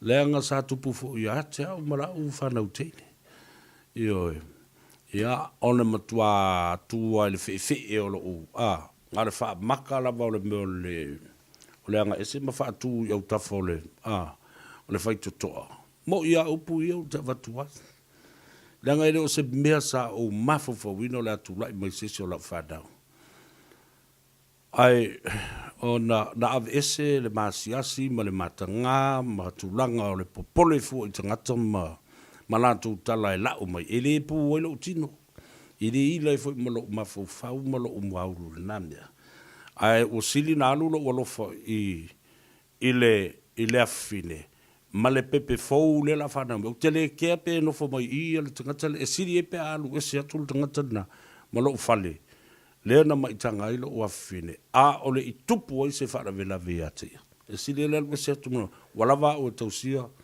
lo afine malantama o te le fa ta mala fo iai ma tu la fo il tu langa le pe o va ia tu ia mana tu e ma ale tau sango tangata nei pe se ta longa e fai vai le ala na o lo fie e to su e msai ili le pro kekil nei na mai nei le malo ina ia hala toi fo I se so swani mo isi matua lo fe ngai mo mta upum fa lave fa penei ia la to fa nau o tupulanga televou ma ale to sanga o tula I mei mene ia ona sili atu lea o lo manu I lo a fine malana tamba na I lo mafo fo pua ale na tupu fa lave le tu lo fa fo mai le tu a wa fo ile malu I lo mama mai e o mai le taimi e le tai malie I lo loto I mei au le mawhai you have to accept it. Wa tau le tali na foi male tūlanga malamalama ia ua matutua tangata ua whai me e le lusful whai tūla e te whaalua I eima leo lo a fine le au atoa ma le pō fitu aso le vai aso lusful whai tūla o le aso ia ole toi ngā mela na mana I fo le finangalo na mai nei ua tele me fou the local social media platforms ua tele na sale me le sao le ta vilinga o le soifuanga ua whapena ai ona out of control ua le mawhaifu I tātou mātua a ave ese le telefoni e eisi mea tūla I mai ei matupu mai ai e ei le vevesi ia ua o le mea le tātou talanoe o le fesoasoa ia I o isi mātua ma le whaasoa a whaina le lei ma sao ia oe if it did work for you why not share it so that it can work for somebody else who is facing the same dilemma and crisis at this point of their lives and their children, especially young adult children. Ua whai wō, ia mau a matafu na sola I pō mo e tataa ma mea whapena.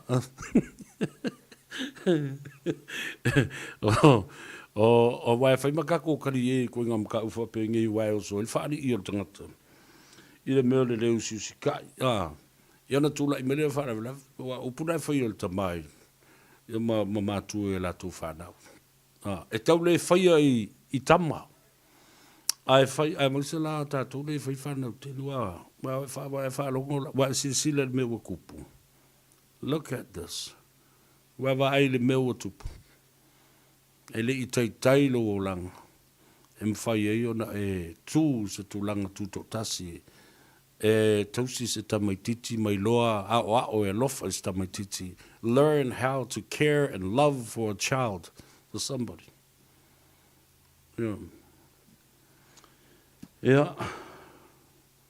la tātou o e vavaifoi fo I mai maua le talanoanga muli ma le sunga ia mani ma le tātou whalata wale le car for you ia ona whaawawai leo le tātou whaasoa a o tātou tūlo lata e le I tū la muli ma le awha I tū la muli e whaasifo ai le tātou pora kalame ona tātou lulu li mai lea ma whaato wha ia ma alo markangaka e su ele me whaionga vai le so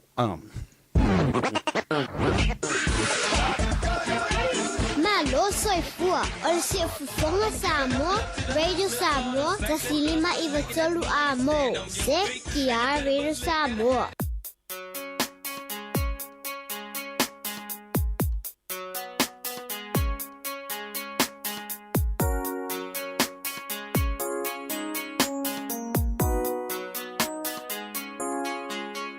O te mana tuele tasi a soile ma whaina ngalo sa ongo o atu lo ai na a e ngalo a e a o o leilo pe wha a pe whea tali pupuni mai e lo tina oi mai o lai te alu atu lo na ai na su e lo tama ai o te leilo pe ai se a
Te leo mai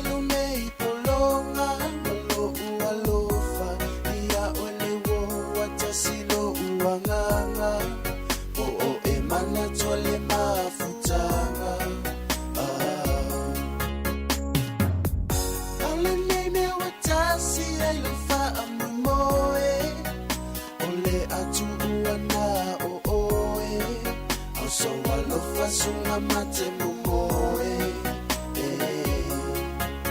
a ia e mana tu mai pea o a upe a e alu o a ufo ia o te mau pea no fatu saulo o sunga te ina e alu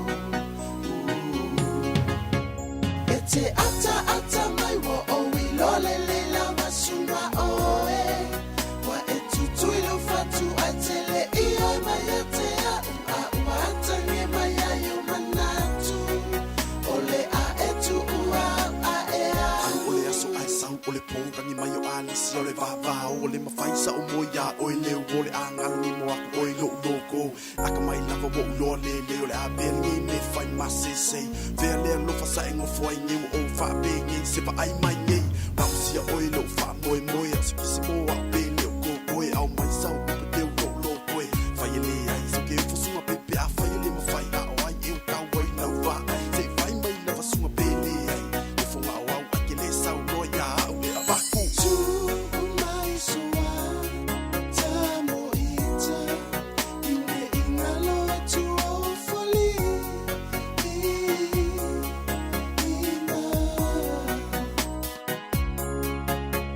please don't let me go all alone when I lo to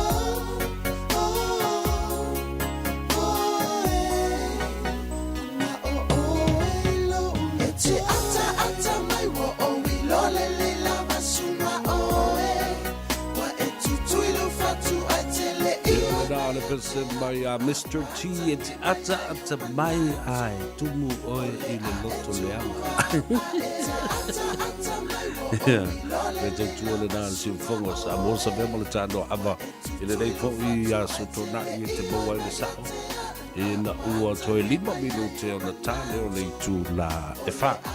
Talo fatu i le tufile i a Kalala i a malona fo i a inga i na Winthorpe i Mangele. So i le sifo via. Talo fatu fo i le tufile i a Olive ma si la tufu i a inga i na Coronation Road i Papa Tuitoe. Alole fatasi mai i le tātou polo kalambe i le nei fo i vaenga o le tautua le siu fongo Samoa. Le uso ya nofo inga ni na Waterview le talo fatu malo le soifo mduia fa aftai fo i le afuta mai le tato pol kalambe i le nei vaenga o le au audio le astonai fa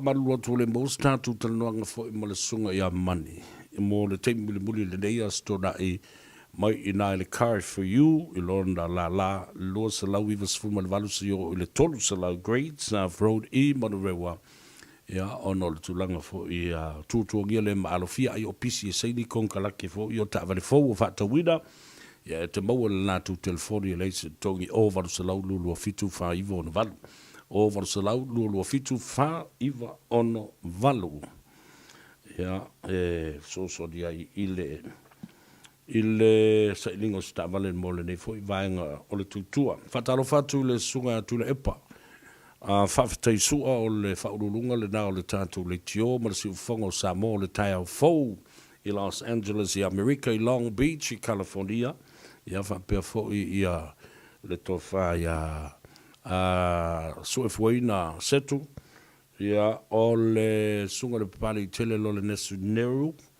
ia malau tau au vaa fo i o longo puyoli i ai i le mamalu o le atunu i la autou wala leo o le tai au fou si ufonga o le tai au fou le Radio Samoa i America i Long Beach alo whaftai autou polo kalame foi fi lava i vava i antu ia ua ngai lava i luma lautou o nanga ma le tautua ia ma whapena foi o na whaamalia i na ai i le tōtele fatalo fatu le siufonga o Samoa i le ala leo le Plain FM i le lo i Kalestete ia e ngata i le li fatonu ia tulua fapefo i le sunga Alex Fido o momoti tufunga ia e le ngata i dea o le li pule ma le faltua sua fayoso mafina ia male tātou fale o loa le na ua whaingoino le tautua Samoa shop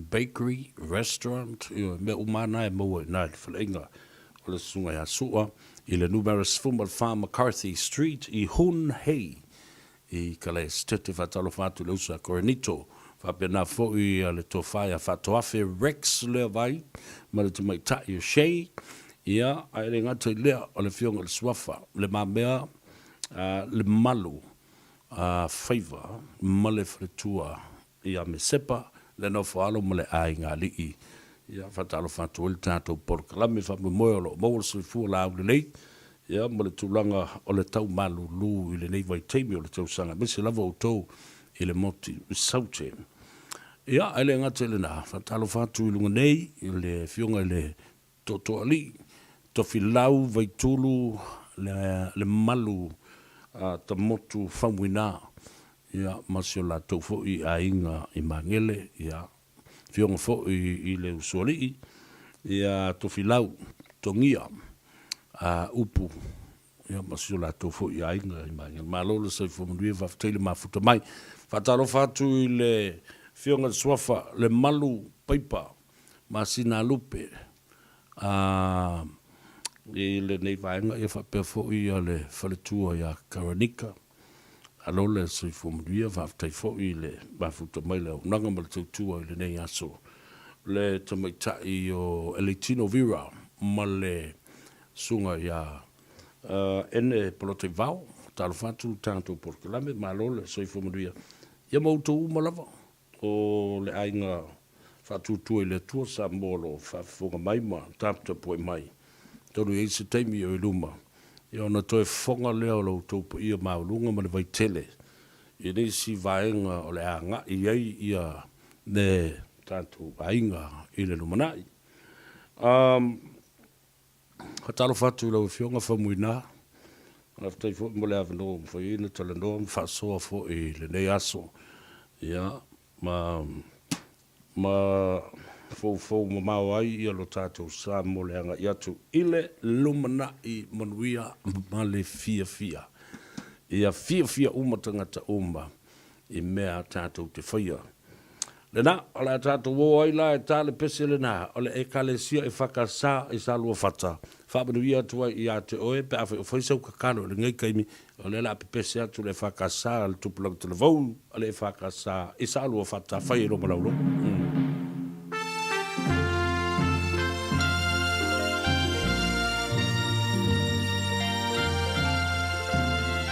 Talo fatoi le uso ia kiaka, ia mai salua fata, ia whapena foi le uso ia sa i le lo i Wellingtone, ia pole fionga fo ia Milipola, ia whapena foi le uso ia Mitsi, ia ma le uso ia Kitiona, whautangia pale a aisina, le usalua fata umane o alwa.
Savea Bai Inoa Fia Mai Lo Uali Fesoso Animai Mawai Opua Uanga Ta Telemoe Yo Uloi Mata Te A O Mafafau Ya O Elefa Aola Sisila Lofa Mai Ia Te Au Ua O Fiamawa O Salamea I Tamai Ua O Tangiatu Fesoa Soani Ya Te Au To Atulima O Tangi Ua O Fiamawa O Se Fesoa Soani Ua Unitia Ola Uma Ai Olo Uma Losi Ua Uma Ibai Fiamawa O Se Mapusana Le Ali Ie Ua O Le Malama Lama Savea Bai Inoa Fia Mai Lo Uali Fesoa Soani Mai Taimio le faa mana tunga A o taulai o uma fau faua Ile la ahu Na e foa ia o lo hola A oi e amunei Ua e manatu mai ai Na o tamo mai leipo Ma o faa petai To atulima o tangi Ua o Fiamaua O se fesoa soani Ua unitia ola uma ai Olo uma losi Ua o uma ibai Fiamaua o se mapusana Le ali ie Ua o le malama lama Savea Bai Inoa Fia Mai Lo Uali Fesoa Soani Mai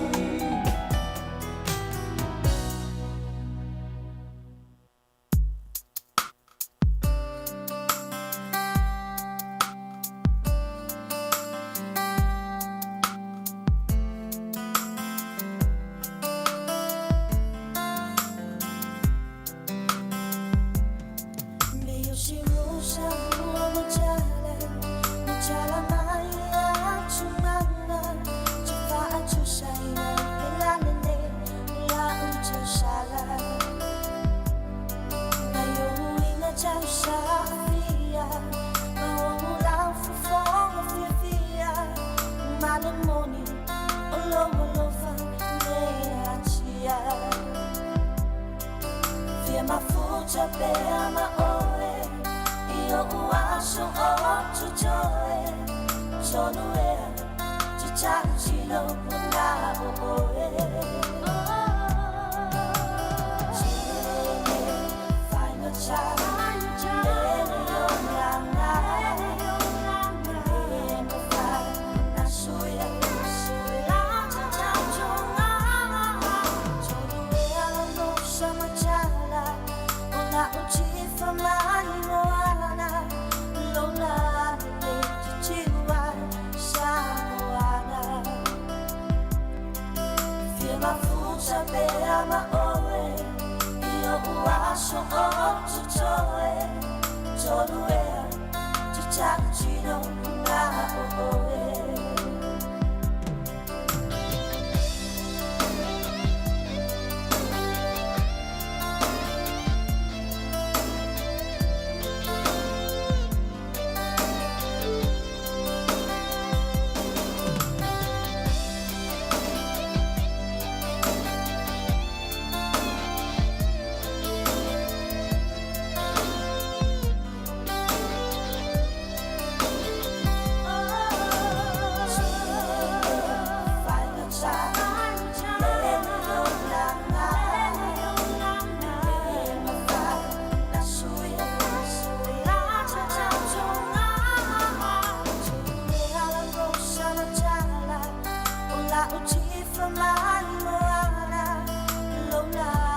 hours a day, 7 days a week. Radio Samoa streaming live on www.radiosamoa.co.nz.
Le tautua mo oil si ufongo Samoa le radio Samoa sfulu lima i watolu a mo i au kilani. Ina ua luas full minute o lewa te aile wha.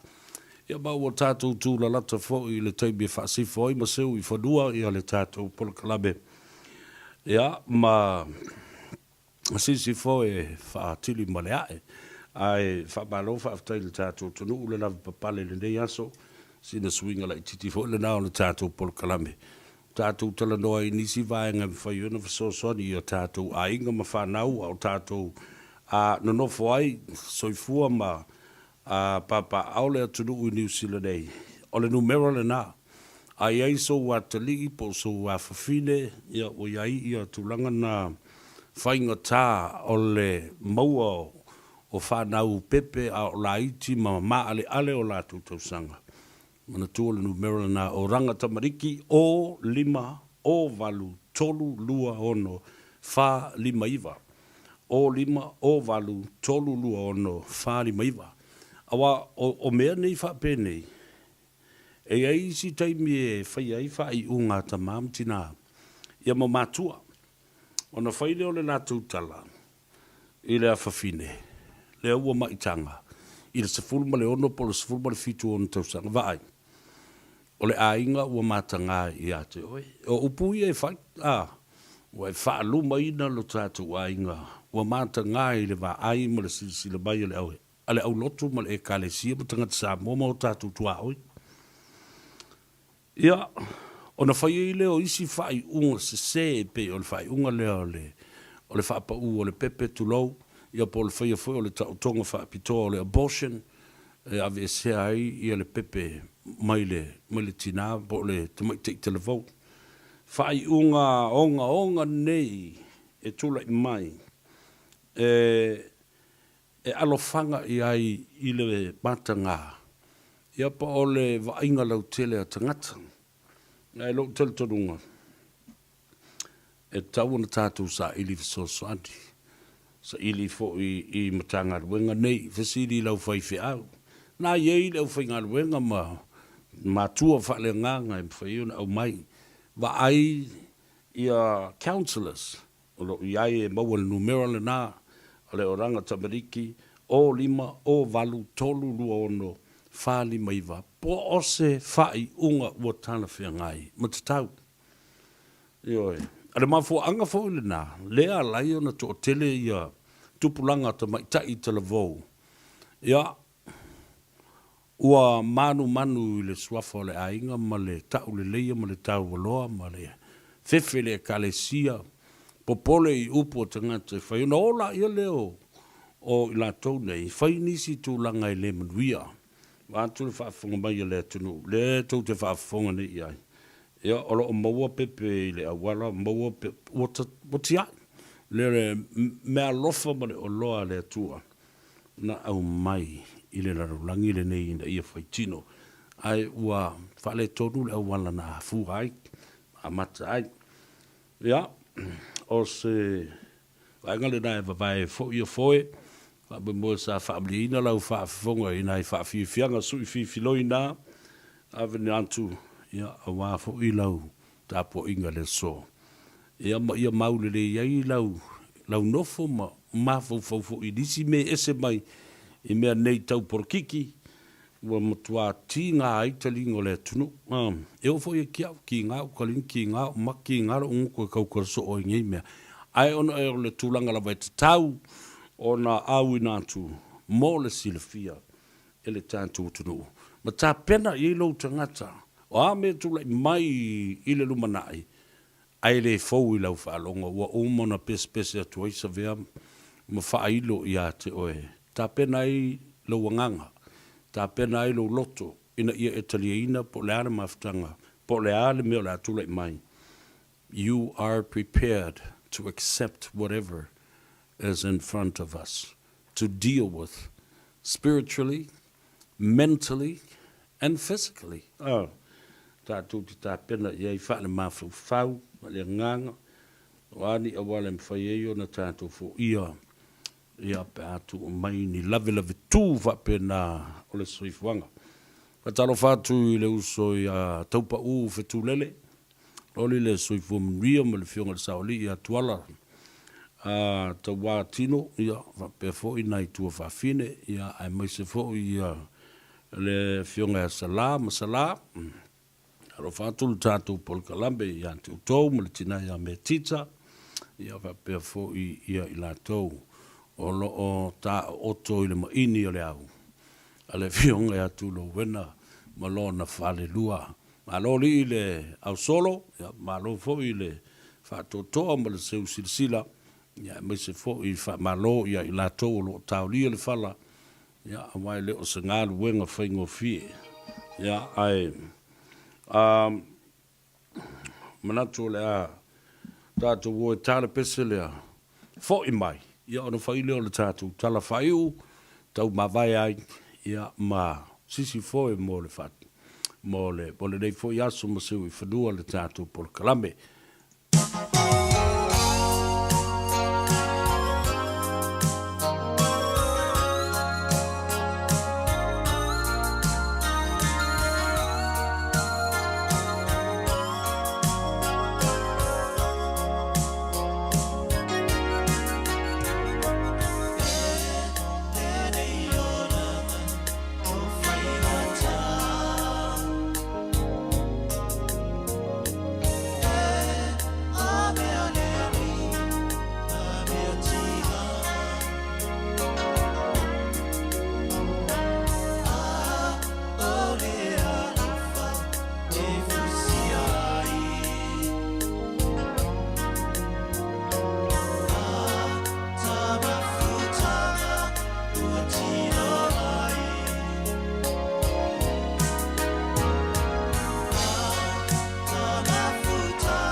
foga mata ko fia le nā le wha ili lau inoa mai e whenga le lau mua tu mua o mafutanga i na ua toi luis fumara iwa minute o na tā lea o lei tu lai lima.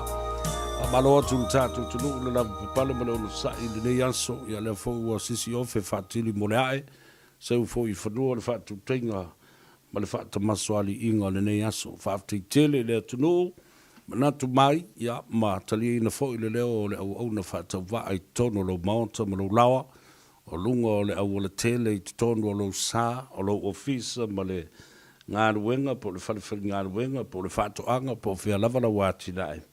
Ha ma lo whaaftai, a fo i suanga le wātele i tūlanga o tātou mata upu, ia, sa tātou wha talanoina, ia ma whewha soa i aile atunu ia ui fo i na te telepesenga le tulanga lo iai ia le tapu inga Samoa e le ngata i Samoa a o tunu ui fafo o le larolangi o lo alala ma papa a o ile tunu e tusai ma whainga o le ngase o malo ia ma le tomo fo i lawa i whatu se malo mo lo tātou tunu mia peitai ia lo whatos toso lo pea ia mai e iai le talitununga ia e iai le taimi e whaali e le whingalo le tua e le toi umi ai o na toi a whinau le nganga o le tangata ma le mawhauwhau o le tangata ma le whingalo o le tātou tapa au siri i le langi o Samoa lele o lewa no lo pala ma toso lai i le ala mantu le whafonga le atunu ia o e lavo lo o tutu i matangi olo alo ave i ai le whaatu tuanga ina ia lātou whaia le mea sao, whaia le mea mea tonu, whalangolango le whai unga le whaamsinonga, o le whaenga tupito leo le tutino o le malo, lātou te whaia whai unga i aso, whapenei wa luka ai le tai, ia malalafo ai fo i le sami, ia talo i le tua, ia le awhema ia kou ngosai mo kou kakalo i le kua, Ewe, ua matua fiu le atua le meo le tali tāru sanga le mea lea ua lafo atu nei i ona luma. Tu lou le tama lo tātou ta mapa i e le langi. Ua na ona faula la i whapendei maalu wa ia whapena. Ua le eise mafau fau o le tangata ola. Ina ia mawhai ona whelafua e mawhatu na i muniao i mata upu nei. Ia mau ai se mapu ma le file mu o le tātou tunu uma toa file mu. Mo le anga i luma. Tele ia mea le atu lai mai ai tātou. Ele ngata o mene i tāu o international sanctions. Le atao fiai whaamrianga au mai i tono le atunu ona wale ai se whaatua tuanga i le whainga malo sa iai. Ia mao leo ue lo ua umana tusi au ia lea tunu o. I se isi whainga malo fau e mawhai o na tūtau ave ma whātau teia le sā o Samoa. A ola no whai mea nā le tau o international sanctions ia ona iai leo le whaatapula aida o le anga le lei o isi a tunu o sa tātou whai paanga. Ia lātou o lofa whasoa o le tamao a inga sa mori mai ai, o loa, mo isi vaenga e whaale le iai lo tātou tamao a inga. O le ai le tapu, ia matao fia, ma loka ina, ia tua oi o nā, vaenga po o nā fo i tunuu sa alolofa mai. So what I'm saying, because of the instability, political instability in Samoa. International sanctions may have been imposed upon us with the limitation of quality service and the limitation of economic stability and assistance from our stakeholders and other international countries that usually contribute to Samoa's economy. E reo se mele leile nā mea. E whai e isi ai sawhai le lau tele o tangata. Ia le na. Le toi tala le na le toi ino tu le epa. Ia manatua le upu na mai. Ia le tamafa le nganga. Malolo man malo mai. E le toi tau whailo au ngā ruenga. Ai ole amanatua I lava oi. O se tangata whaavevesi malo. E foi le mea sa e sa ungoa iai. Mua e fialo e angai le malo ma tāpena le tua ngai. Ia o le mo onga le nao Samoa. O na manatua I lava leo oe. O se te tai fast food tausanga na ia la lafu le tofi. Ona o le alofa ia Samoa. Nai lo o le manatua oe. O se te tai fast food tausanga. O se eile tofi. Ai o mai. E toi taimi muli muli o lau nofo inga. Wa e mosu. E te alu ese. Ia lau te talo atu le nā. Ia te ele to ina. Mali ia. Lo fina ngalo. Ia tau le leia. Ia malo lo man malo. Tu au tau le pese le nei. Fa mangalo Savea. O upu. Wala lafo le nei aso. Pe la vale. Pe le tau la ulu. Ia fa foi mai upu Savea. Ia Savea. Ia maruia tele le tātu. Tunu. E mai se lau foi ngā ruanga tatofi. Ma lau foi te talo. O ala sa pati mo le upu fola. Ia mana I le aso. Tai au I fata foi te ulanga I fia. Pape nā foi le sa ilinga malosi le tunu. Fa moi le vai so fo. Le tau mua le sa wa ia ngā ruenga fatino. Ia tau tiu te mawhai walo filima. Ai maise o wha songa masani le soifuanga nei.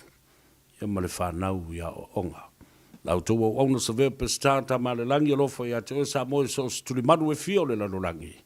Ai maise le whaamuri mai o tātu ainga pele ma mātua I lau ele ma lau whanua o Samoa. A o le I whaatau I nātu mō saina. Ma le toi langona ai, le usuina ma le langina o le vi o le fua o Samoa, Samoa tulai. Le pese Savea le nei, whaamanuia tuai. Tātou tau ma vai, nofo tuatasi. Soifua ma ia manuia.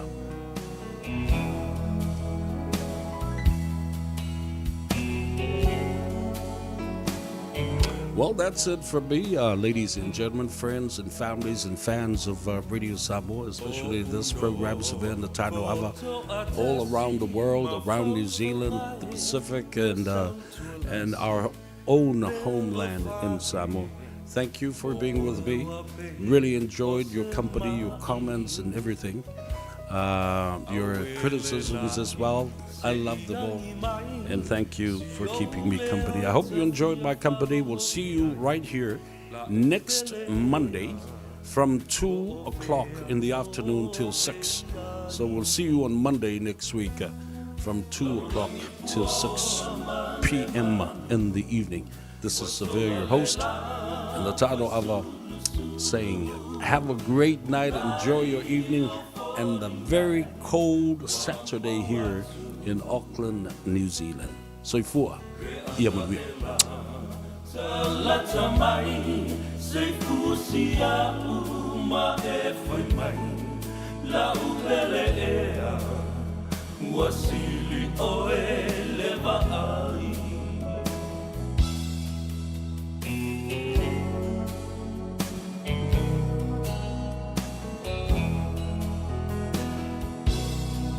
E moni ai o Solomona o vai e telele tineia le lofa e sole sami ma le au e fe tafeai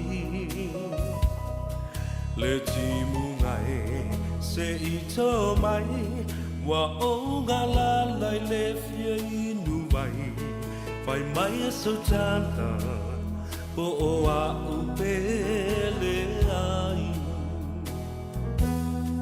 lalo langi pua o amale manu wa sola le la fa sulu sulu unai o folingai wa mo atu pe ana ela Talata mai, se fusia uma e foi mai, la upele ea, wasili oe leva ai.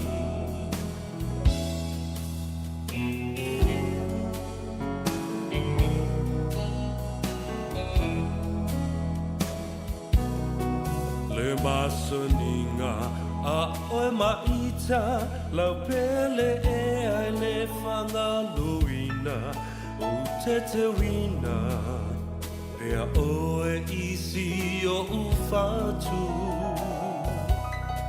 O nā punava o siota o langa, o mea lelei, ma mea leanga, ua le sawai, so o se tangata.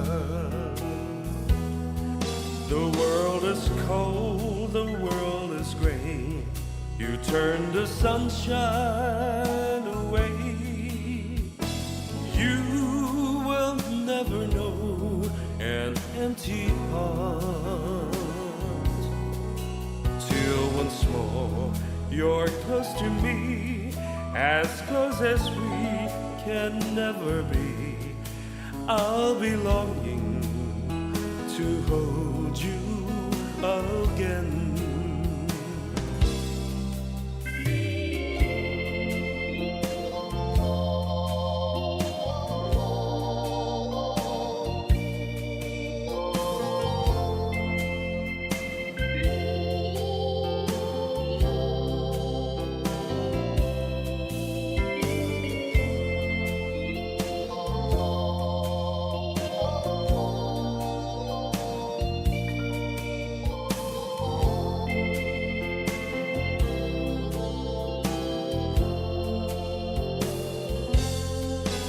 Langi pua male malulu, wasola lela fasulu sulu, unai o foli ngai wa mawatsu, pe ana ela talata mai, se fusia uma e fai mai, la upele ea. Wasili oe leva ai.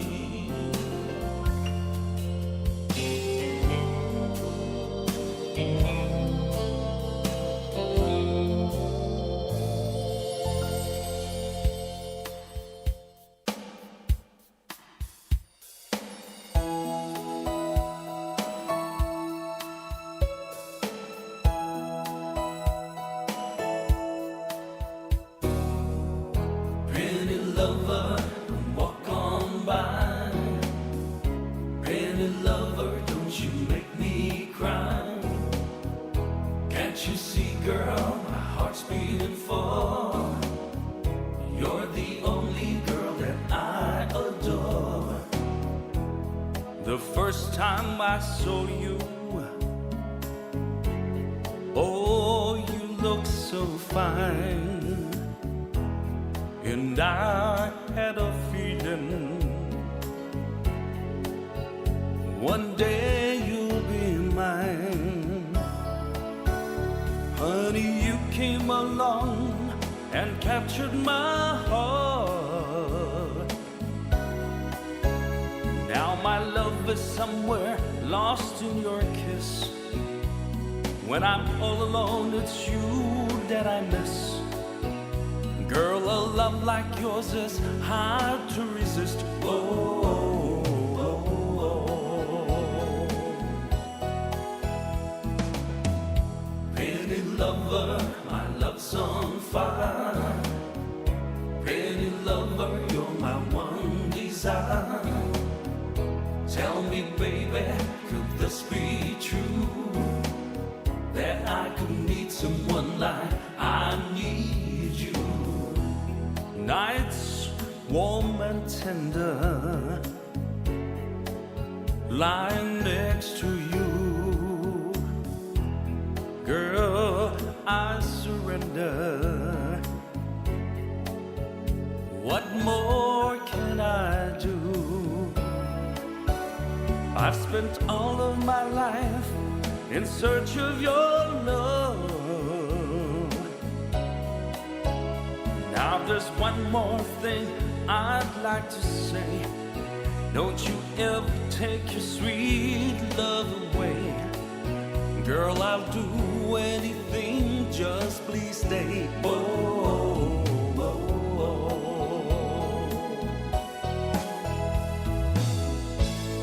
I don't understand it. Oh, what's coming over me? But I'm not gonna worry, no, not anymore. 'Cause when a man's in love, he's only got one story. That's why my love is somewhere lost in your kiss. When I'm lost and alone, it's you that I miss. With a love like yours, it's hard to resist. Whoa, whoa, whoa, whoa. Pretty lover, walk on by.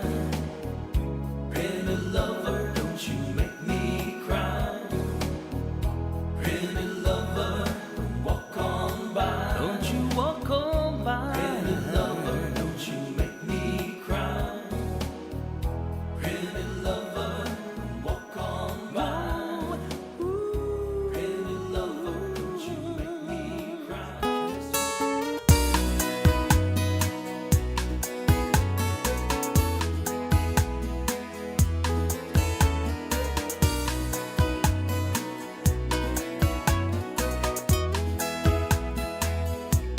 Si ua mo lie ua ngi sa ono fo ma fa tali tali la ono fo ma fa tali male on sai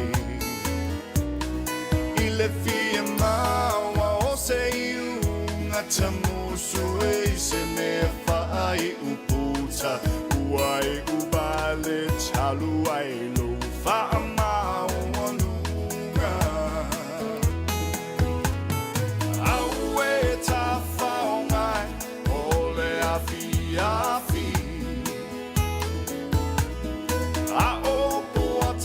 to find my own to my time. Fai e a ona ole ale ai, se me se I tau fa a pu ai. O aso a pu a ua tele le fia tau ma fai.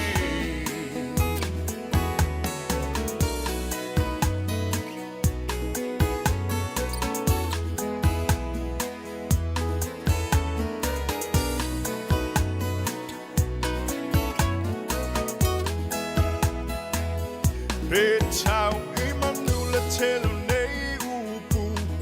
Na ole tangi ma fa a Te te patasi mai a oe. Lo uau. Le tau I vinga male tuli tuli. O manatu lava le petau I. Ole ia oe lo uau. Male lalo langi. Aue ta faungai. Ole afi afi. A opo a tangata whai mai o tamai tai. Pai e a ona ole ale ai. Se mea se I tau wha a pu ai. O aso a pu a ua tele le fia tau ma whai.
over ai I o folinga no atana o te uina pe esa sa e pe ava e tu I fea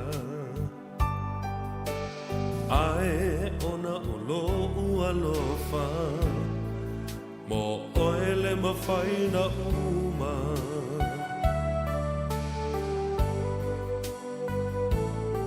Ta o toi foi le pongisa E whaangalo le whaingata Ai mana tua pea o folinga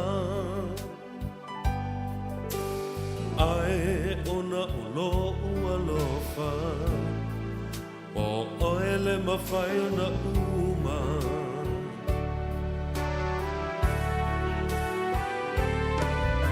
Ua o iloa wa e alu Ai whainga tāna ngalo o ilo whatu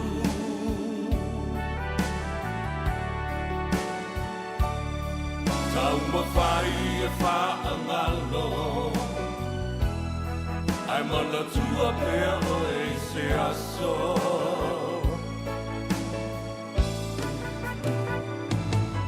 Pea o tau talele sao E manu malo la lau manao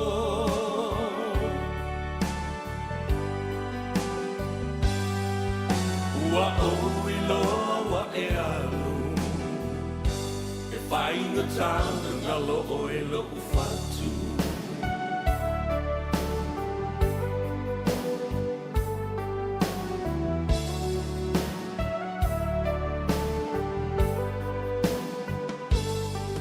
Tau ane o la uwa ai O loa tutu whaatasi mai Ma la u whaalongo wa e whaatofa mai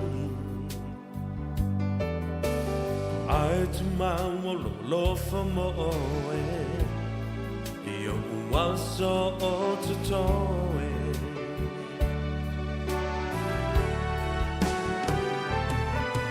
Ua o iloa wa e alu Ai whainga tāna ngalo o i lo whatu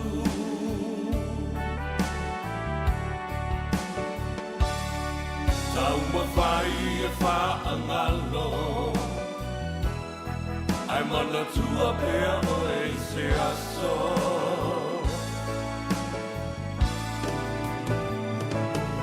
Pea o tau talele sao E manu malo la lau manao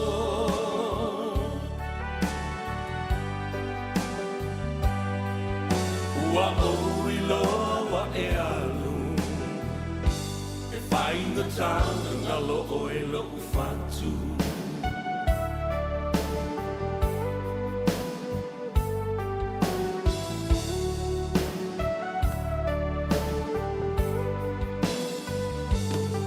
Ta o toi fui le pongisa Me whaangalo le whainga tā Ai mana tua pea o folinga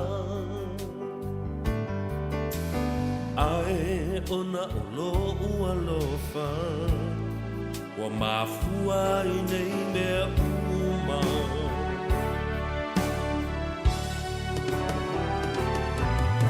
Ua o iloa wa e alu Ai whainga tāna ngalo o I lo whatu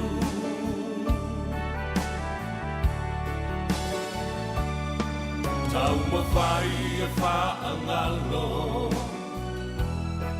Ai mana tua pea o e se aso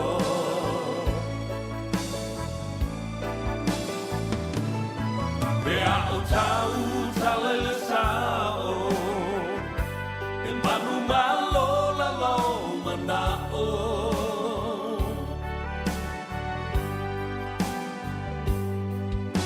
Ua o iloa wa e alu E whainga tāna ngalo o e lo whatu Ai whainga tāna ngalo o e lo whatu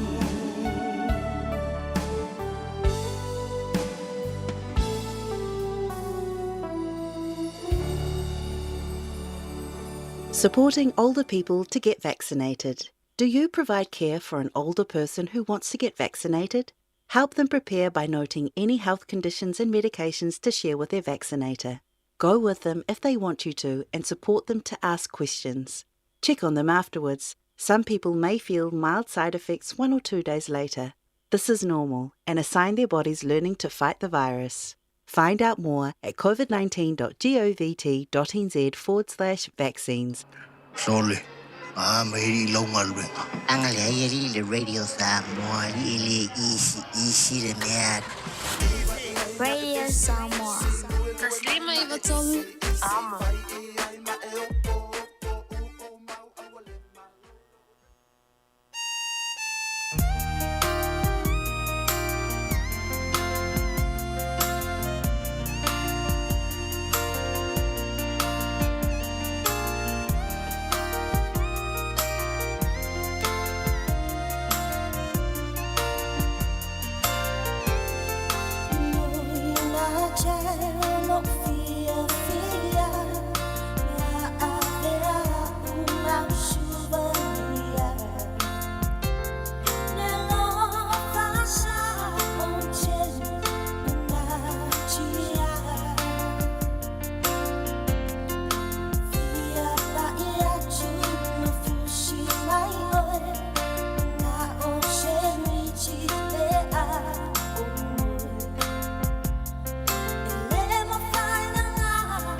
Each journey starts with one step, a step that can impact generations. COVID-19 is now part of our journey in Aotearoa. We now need to lean on our faith, culture, and come together as a family and a community to journey towards possibilities. Let's journey for each other. Get your COVID-19 vaccine. Yes, I'm a TIC on a sheep and beef farm. I handle the day-to-day running, 3 to 4 guys. It's hard work, but we're a part of the community and we love it most of the time. COVID-19 has been pretty hard for us. We had to go to work separately because we're trying to prevent our oldies from getting crook. So it made normal farming tasks a lot harder, took a lot longer, which was less efficient. When everybody gets both doses of the COVID-19 vaccine, it'll make life a lot more predictable and hopefully it'll be easier to export again. It would mean less risk all around really and, back to how it was. For farmers like Henry, the stronger our immunity, the greater our possibilities. Find out more at covid19.govt.nz/vaccines.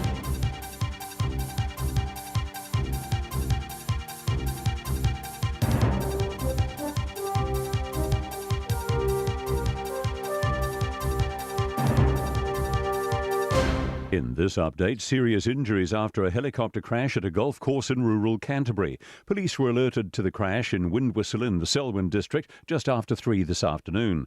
2 people with serious injuries and 2 people with moderate injuries have been taken to Christchurch Hospital. Fire and emergency crews and St John Ambulance are also in attendance.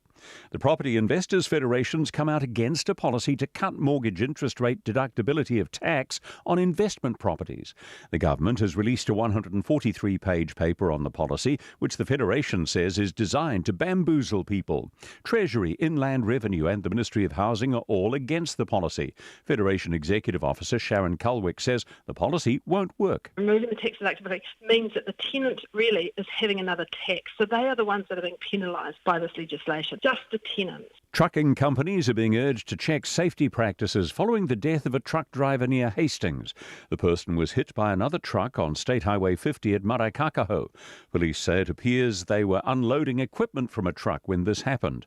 Road Transport Forum CEO Nick Leggett says truckies need to look out for themselves and each other and ensure they and those around them are safe. Well, it's a case of being careful, of understanding the procedures and the safety policies of whatever workplace we're in. And if we don't understand things, to ask.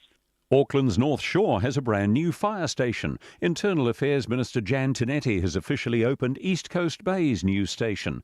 The $8 million building's on East Coast Road, North Cross, at a site chosen for its easy access to main arterial routes. It'll be staffed by career and volunteer crews. The new station has 3 fire truck bays, an accommodation and living area, a working space, a training facility, an on-site gym and a decontamination facility. It'll remain operational even after a major earthquake. That's news. In sport, Blues assistant coach Tom Coventry is pleased with how his team's shaping up for their Crunch Super Rugby Trans-Tasman game with the Western Force at Eden Park. The Auckland-based team can all but seal a home final with a win this evening. Later tonight, the Chiefs play the Waratahs. And right now, the Crusaders and the Rebels are underway in their game. They're playing in Sydney. Moments ago, early in the first half, it was 14-5 to the Crusaders. Trent Bolt's just happy to be back. The Black Caps swing bowler missed the first test against England after choosing to stay home. Bolt's returned for the second cricket test at Edgbaston with New Zealand 229 for 3, trailing by 74 ahead of day 3 tonight. Bolt says he found it hard to watch from the sidelines during the first game. That's sport. I'm Joe Gilfillan. Ua na ole Radio Samoa se furulima iwa toru a mo e tautuaina o e ilaungangana fitu aso le vai aso.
24 hours a day, 7 days a week. Radio Samoa streaming live on www.radiosamoa.co.nz.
Tanoa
Ava.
na mai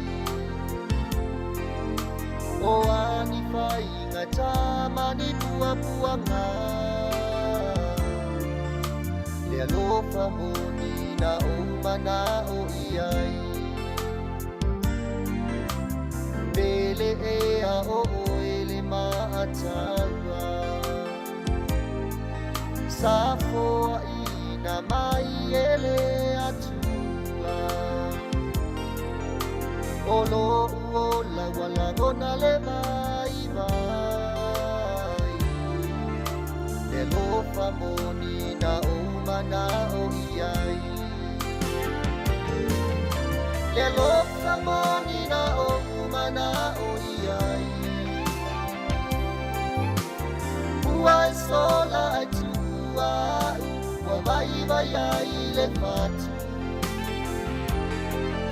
O i talo fai le mele le mana mea Le alofa moni mo e ele umalea Le alofa moni mo e ele umalea Amanatu ila taua mafutanga Safana na iai ole anganga E malingi ai o uloi mata Le whaamaoni i le alofa moni Bele ea o ele maataua Safoa ina mai ele atua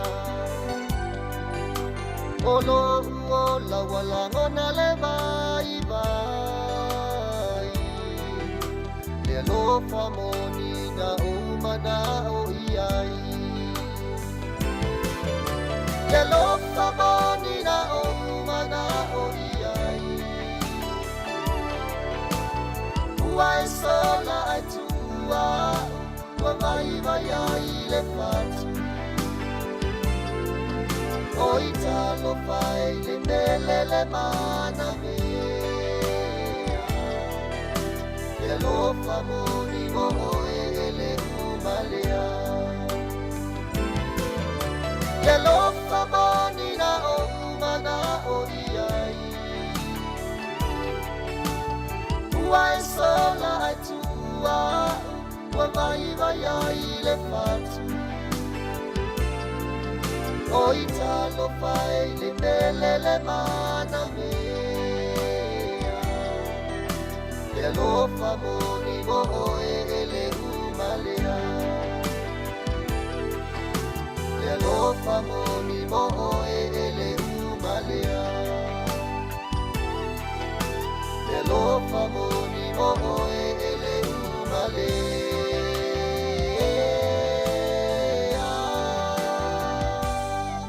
24 hours a day, 7 days a week. Radio Samoa streaming live on www.radiosamoa.co.nz. We cry for peace, heavenly peace. Lord, we cry for peace in the South Pacifica. Through Tonga, Tahiti, Nauru, and Fiji, only you can save. We cry for peace in the South Pacifica. We cry for love, everlasting love. Lord, we cry for love in the South Pacifica.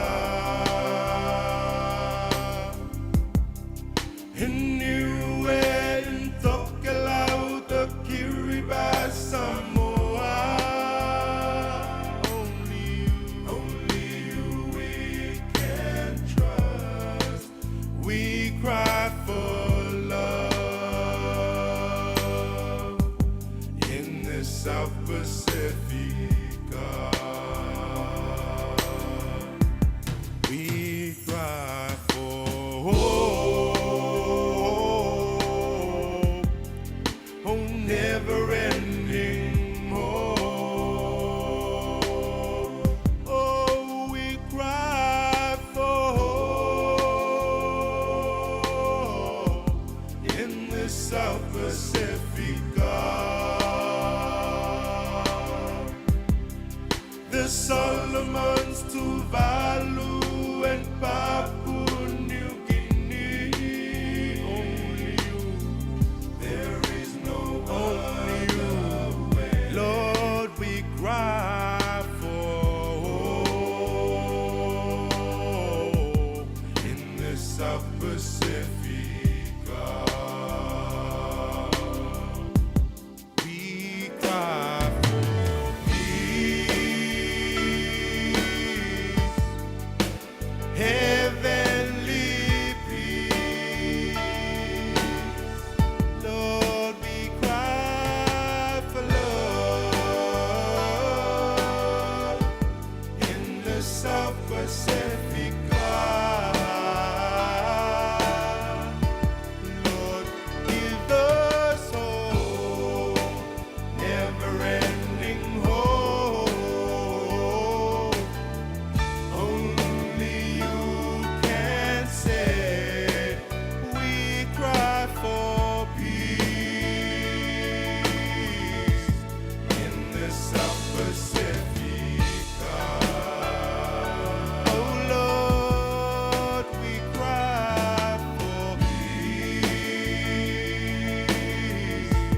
in the South Pacifica.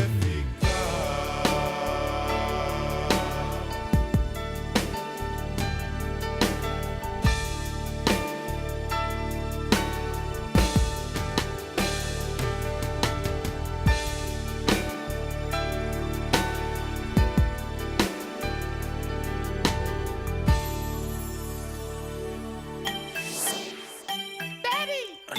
Daddy! Iya kula anga na sambuka la mika maiki.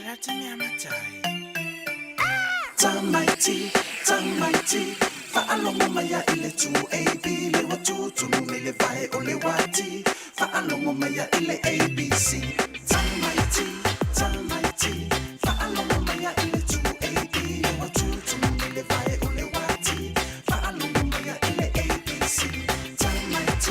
Tamaiti, fa'alongo maya ile tu AB, le watutu mele vai ole wati, fa'alongo maya ile ABC.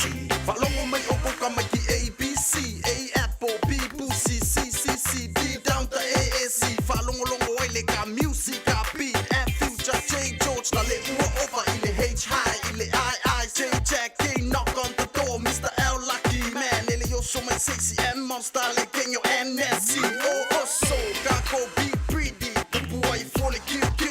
I listen when you for falele yo be yo Rasta, as super T Terminator, le what a vapor. Kangole XXO, kale YZ, ngalor kako upu fa feka we I say, kalu why you disturb society or sir. I didn't go for falele ye fa along, be yo let's.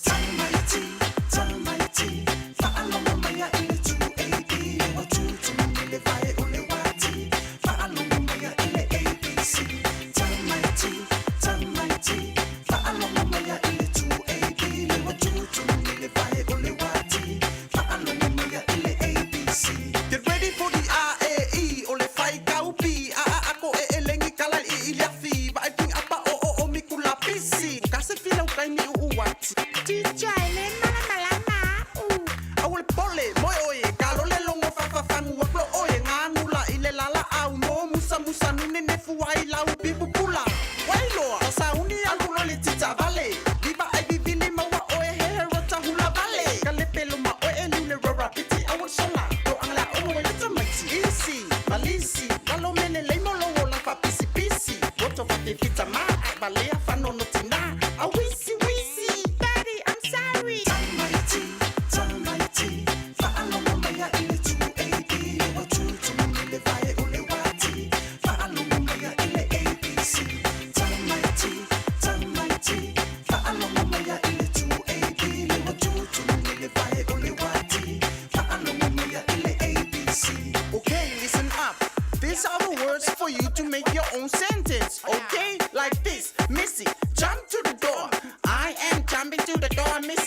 ke ai valea a. Go sang mai, Missy, go and bring some water for me. Teacher, why don't you go and bring your water? How are you? Why, Missy, I'm your teacher. Yes.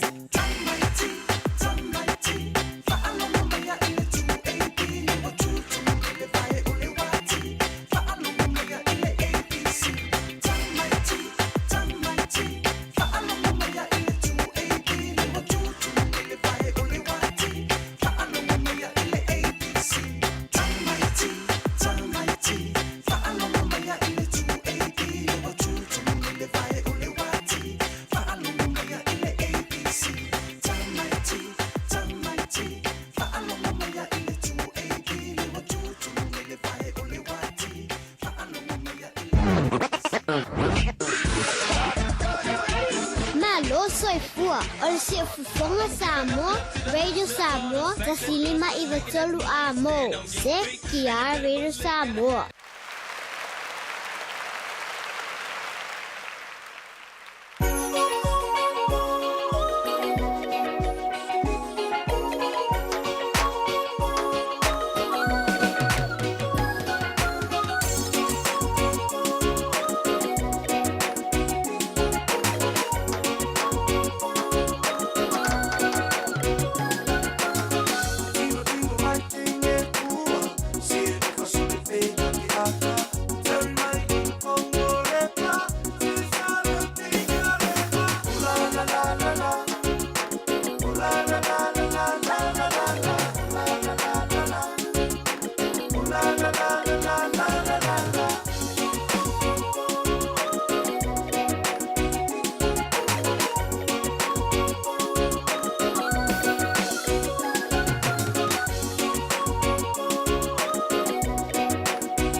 tosi ai a feo Yesu ilo uloto a so malava o te pese ma alanga ua o fia I lau faa o la tanga